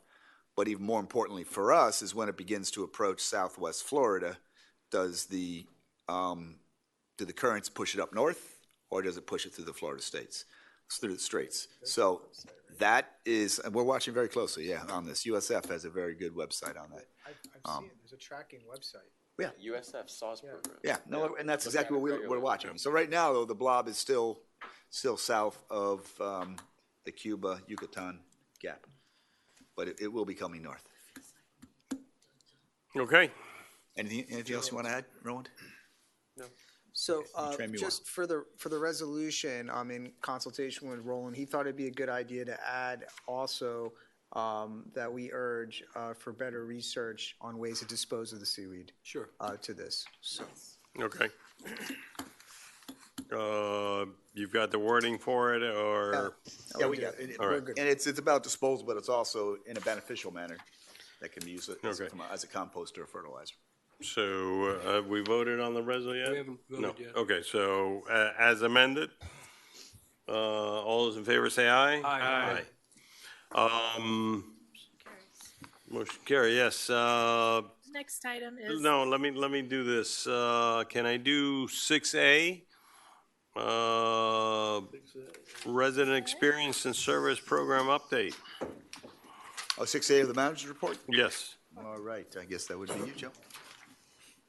I do also, Mr. Mayor, want to get a chance, if we don't touch anything else in the manager's report, I would like an opportunity for the chief to stand up and talk about some of the traffic solutions that we're considering based on the last few weeks of significant traffic in the village. Okay, that piece. Right. He talks a lot though already. I like it. You know, he buys me coffee afterwards. You know. The more I make him talk, the more he buys me coffee. Yes, ma'am. Good evening. Good evening, Council. Jocelyn Musavu, Chief of Staff. We just wanted to provide a little bit of an update on some of our progress regarding the resident experience and service program. And so we've just outlined a couple of bullets here that show our efforts since we've made some very, very good steps with the launch of the VKB 311 app. So I wanted to just first go around and remind everyone that our resident experience and service program is not only the app, it's actually a program. And so that program includes all types of communication and improving the customer service experience for residents here on the island. So we developed a task force of 9 people who basically represent various departments, all the departments within our village, and we talk about ways on how to improve customer service. So we actually have a program, a framework, and we meet every 3 weeks to go over all of these tasks that we have. And part of those tasks include employee orientation, include how we answer emails, the frequency at which we answer emails, and of course, the item that you guys have hopefully experienced positive feedback from, which is the VKB 311 app that we launched on the 13th of February. So from that launch, we basically have about 150 accounts that include staff and residents. We're getting a lot of responses and feedback from the app. We're continuously improving it. We are finding that residents are happy to utilize the app for a multitude of reasons, and we're constantly communicating with the community through the app. So there's still a lot of education that's going along with that, and we're welcome to receive feedback from employees, from residents, and of course from council. Okay. And if I could add on that, and the chief staff's doing a great job with the task force. This really is ultimately, we're working towards putting this into training and execution. It's a values-based program, and the 5 values are residents first, teamwork's always, stewardship matters, pursuing excellence, and they're empowered to act. So those are the 5 values that we're going to work with the framework and ensure that our employees use those values in everyday customer service, and also the way in which they engage with themselves as well. Okay. I get a lot, I don't know about you guys, but I get a lot of calls, and it's usually about, you know, something. I think we're doing a good job. I don't think we're doing a great job. I think it's good. We're doing well, but we can improve, and those things that you mentioned make a difference. Send back an email to someone who has given you, something, something that's wrong and they want to fix, and at least tell them, look, I'm not going to be able to get back to you, tomorrow, but because it's going to take me 3 or 4 days to research this or go to the county or do whatever. So, I think that you're on the right track there. Thank you. We've had about 96 requests come through so far. Just overall, I'm just kind of going from memory. So folks are kind of picking up on the use of the app. We take every opportunity that we have to share information about the usage of the app. If we have people walking into the office asking for specific requests, we point them. Of course, we intake the information and enter it for them, but we also encourage them to utilize the app and to share the information. So it's picking up momentum, but this is a culture change for us here. And so these things do take a little bit of time for folks to understand how to use it, to feel confident, and to be happy with the actual results that they're getting. So we're tracking it. So you'll see an update, periodic update every 2 to 3, maybe 3 months on this topic. Okay, great. Before we get to the chief, I want to just do a couple of the items that I put on there for discussion. goals and objectives. Everybody has them. We'll try to do at the next meeting is go over it. I sat down with the manager. I think everybody is in sync, but let's have a conversation about that, because these are our 50,000-foot level things that we all want to accomplish, and I want to focus on 2023 and making sure that the things that we put on there, that we can make some progress on them in 2023. So take a look at it again. What we sent to you, Jocelyn can send it again, and we'll have a discussion on it next meeting. Good deal. All right. And if I may add to that, I know we had a good conversation about this, Mr. Mayor. As those who've been through the process before and those who haven't, so normally how we work our strategic process here, and we can tie these obviously goals into this, is next month I'll have a meeting with the administration. We'll begin to evaluate what we've achieved this year in FY23, and based on what that is and what we've heard as our goals, are looking to our goals for FY24, put that into a framework which we will bring to you bring to council as a strategy session in May. We'll take your guidance from that strategy session and then begin to put resources against it as we come forward in the June budget workshop. And obviously, based on anything that comes out of the budget workshop, we'll use the summer to get much more details and bring it back to you in September for the budget hearing. So the process is beginning to work at the administration level, and the mayor and I had a great conversation about this, and we'll begin to integrate these into our recommendations that we'll bring to you in May. Okay. Last thing that I had here for discussion, when you travel Galen and Sunrise, you see that, we've got a lot of palm trees, but not many shade trees. I don't know what your process is, Mr. Manager, but how do we start addressing that? When you say address to transfer from palm trees to shade trees? Or put the shade trees, I don't know the technical aspects of it. That's why I put it on here to discuss, but obviously there's an area that you have very poor shade trees there. How do we go about doing Well, this? I think the first, there is a, and I don't have it with me in front of me right now, but there is an informal, maybe it's a little more informal, it's called semi-formal streets of what trees go on them. So there's kind of this, so we stay kind of consistent of what they look like.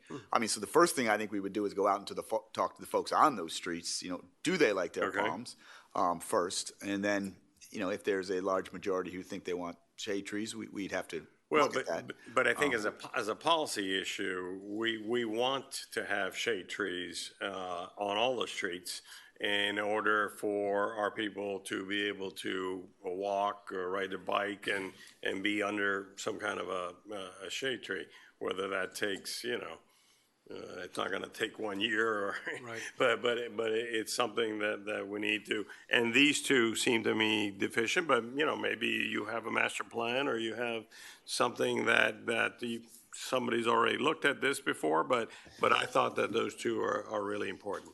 Mr. Moss. Yeah, I agree with shade trees. I actually started speaking with Olga maybe a year ago to relook at what plan we had for shade trees, because I see a lot of places in Key Biscayne that could definitely use more shade trees. And I think it was kind of an outdated, old kind of plan. But that being said, I don't know about Galen and Sunrise. There's something kind of nice driving down that with all the palms on both sides. Maybe it needs some shade. I've never heard anybody say anything, but it's kind of very beachy as you're going to the beach. It's a little bit different environment. But maybe you've lived on that street. I haven't, but every time I go down it, I'm just like, wow, this is such a nice street to drive down with all the palms. Maybe it doesn't provide the right shade, but it is a beautiful drive going down. But that was just my opinion. They can complement those palms.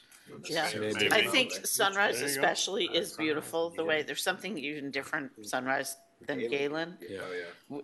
It is gorgeous. Very different. Yeah, they are all different, but it's something I think worth looking at, because it is a neighborhood where a lot of people walk, which we want to be promoting, right?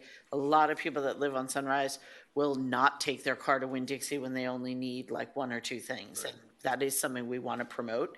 So when it is super hot, you do need shade in order to execute that. Funny, people will cut through the Ambassador to hide from the sun. Yeah. And just cut that corner and go right through our garage or through where I live.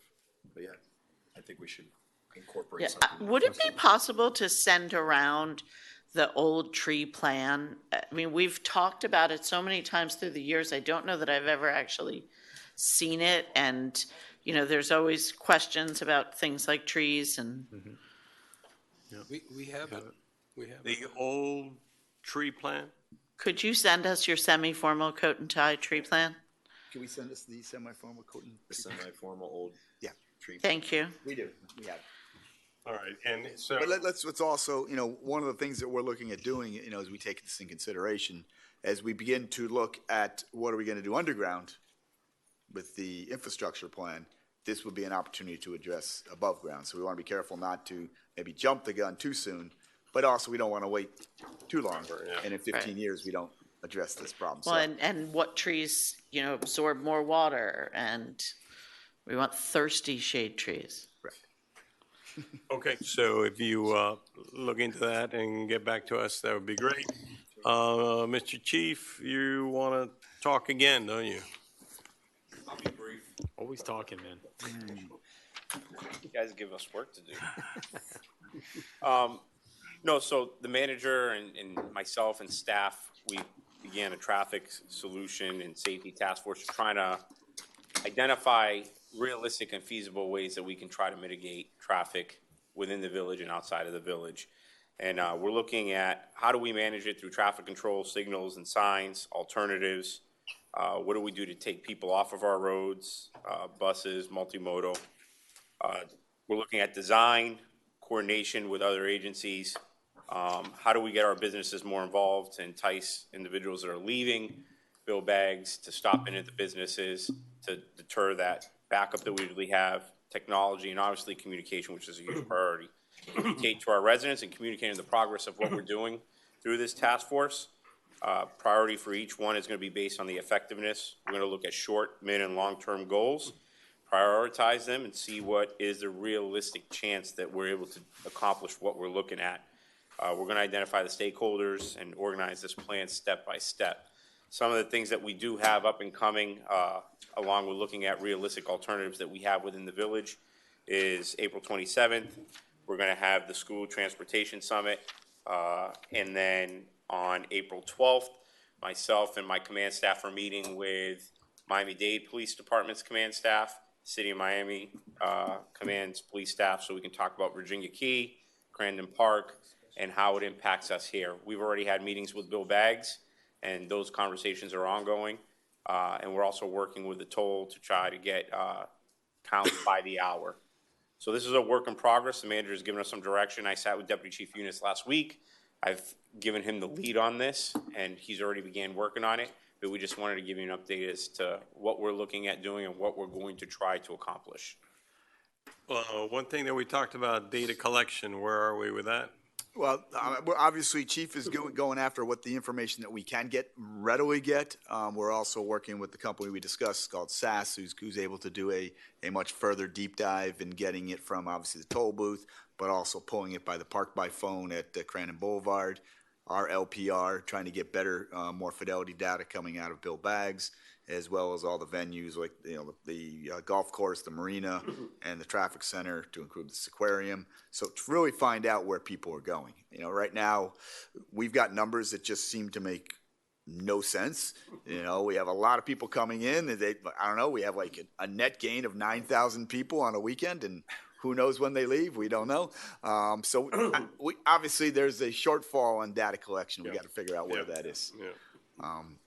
But I think, one of the things that we sat down and, a lot of times in order to solve a problem, you always have to define a problem. And so we kind of put our heads around this. And I really think there's two components of it. And it's the traffic itself, but it's also the inconvenience of the traffic. And the way I define that, obviously the traffic is the physical traffic that exists, but the inconvenience is the lack of knowing when it's going to come. So can you predict it better? And then how do we communicate to our residents or other people when it might be coming, right? So, most of the conversations I've had with people, I mean, we're all frustrated with traffic. That's a given. But most of the ones were, why didn't you know earlier, and why couldn't you have let us know earlier? Correct. And the answer is because we don't know earlier right now, we need to get data better in order to frame it. And we can do it, right? I mean, there are firms out there who can do this type of data analysis and provide us better information. So we're going to look at it from both those perspectives, physical traffic and information. How can we do better in informing our residents? And there's two types of traffic that we talked about too. It's our internal traffic when we're moving about, and then there's this weekend beach traffic also that also needs. That's where we really need to study from. Well, and then the third one also is the clog of traffic that occurs outside the village, right? So the backlog that we just get stuck behind. So it's also what do we do with that out there? And that's probably the hardest of everything to deal with, is because it comes from so many locations. Okay. Anything else for the good of the order? I Yes, have one ma'am. thing that kept coming to my mind. I'll be really fast, I promise. But this resolution on the sargassum really drove home for me how much this job has changed and become so much more about our community and our government working with other municipalities, lobbying the state, the federal government. And I just wanted to highlight it for residents who see what happens here, just how much work is going on your behalf. We're not on. Oh, that's even better. So the people who are here, you should know that the manager, the mayor, and lots of other people do a tremendous job off the key. Goes for prosperity Oh, okay. too, so we're good. I'll write a letter to the editor. That would be good. Okay. Anything for the good of the order? Any announcements? Seeing none, have a motion to adjourn. Second. All right, all in favor say aye. Aye. We're adjourned. What is this bag?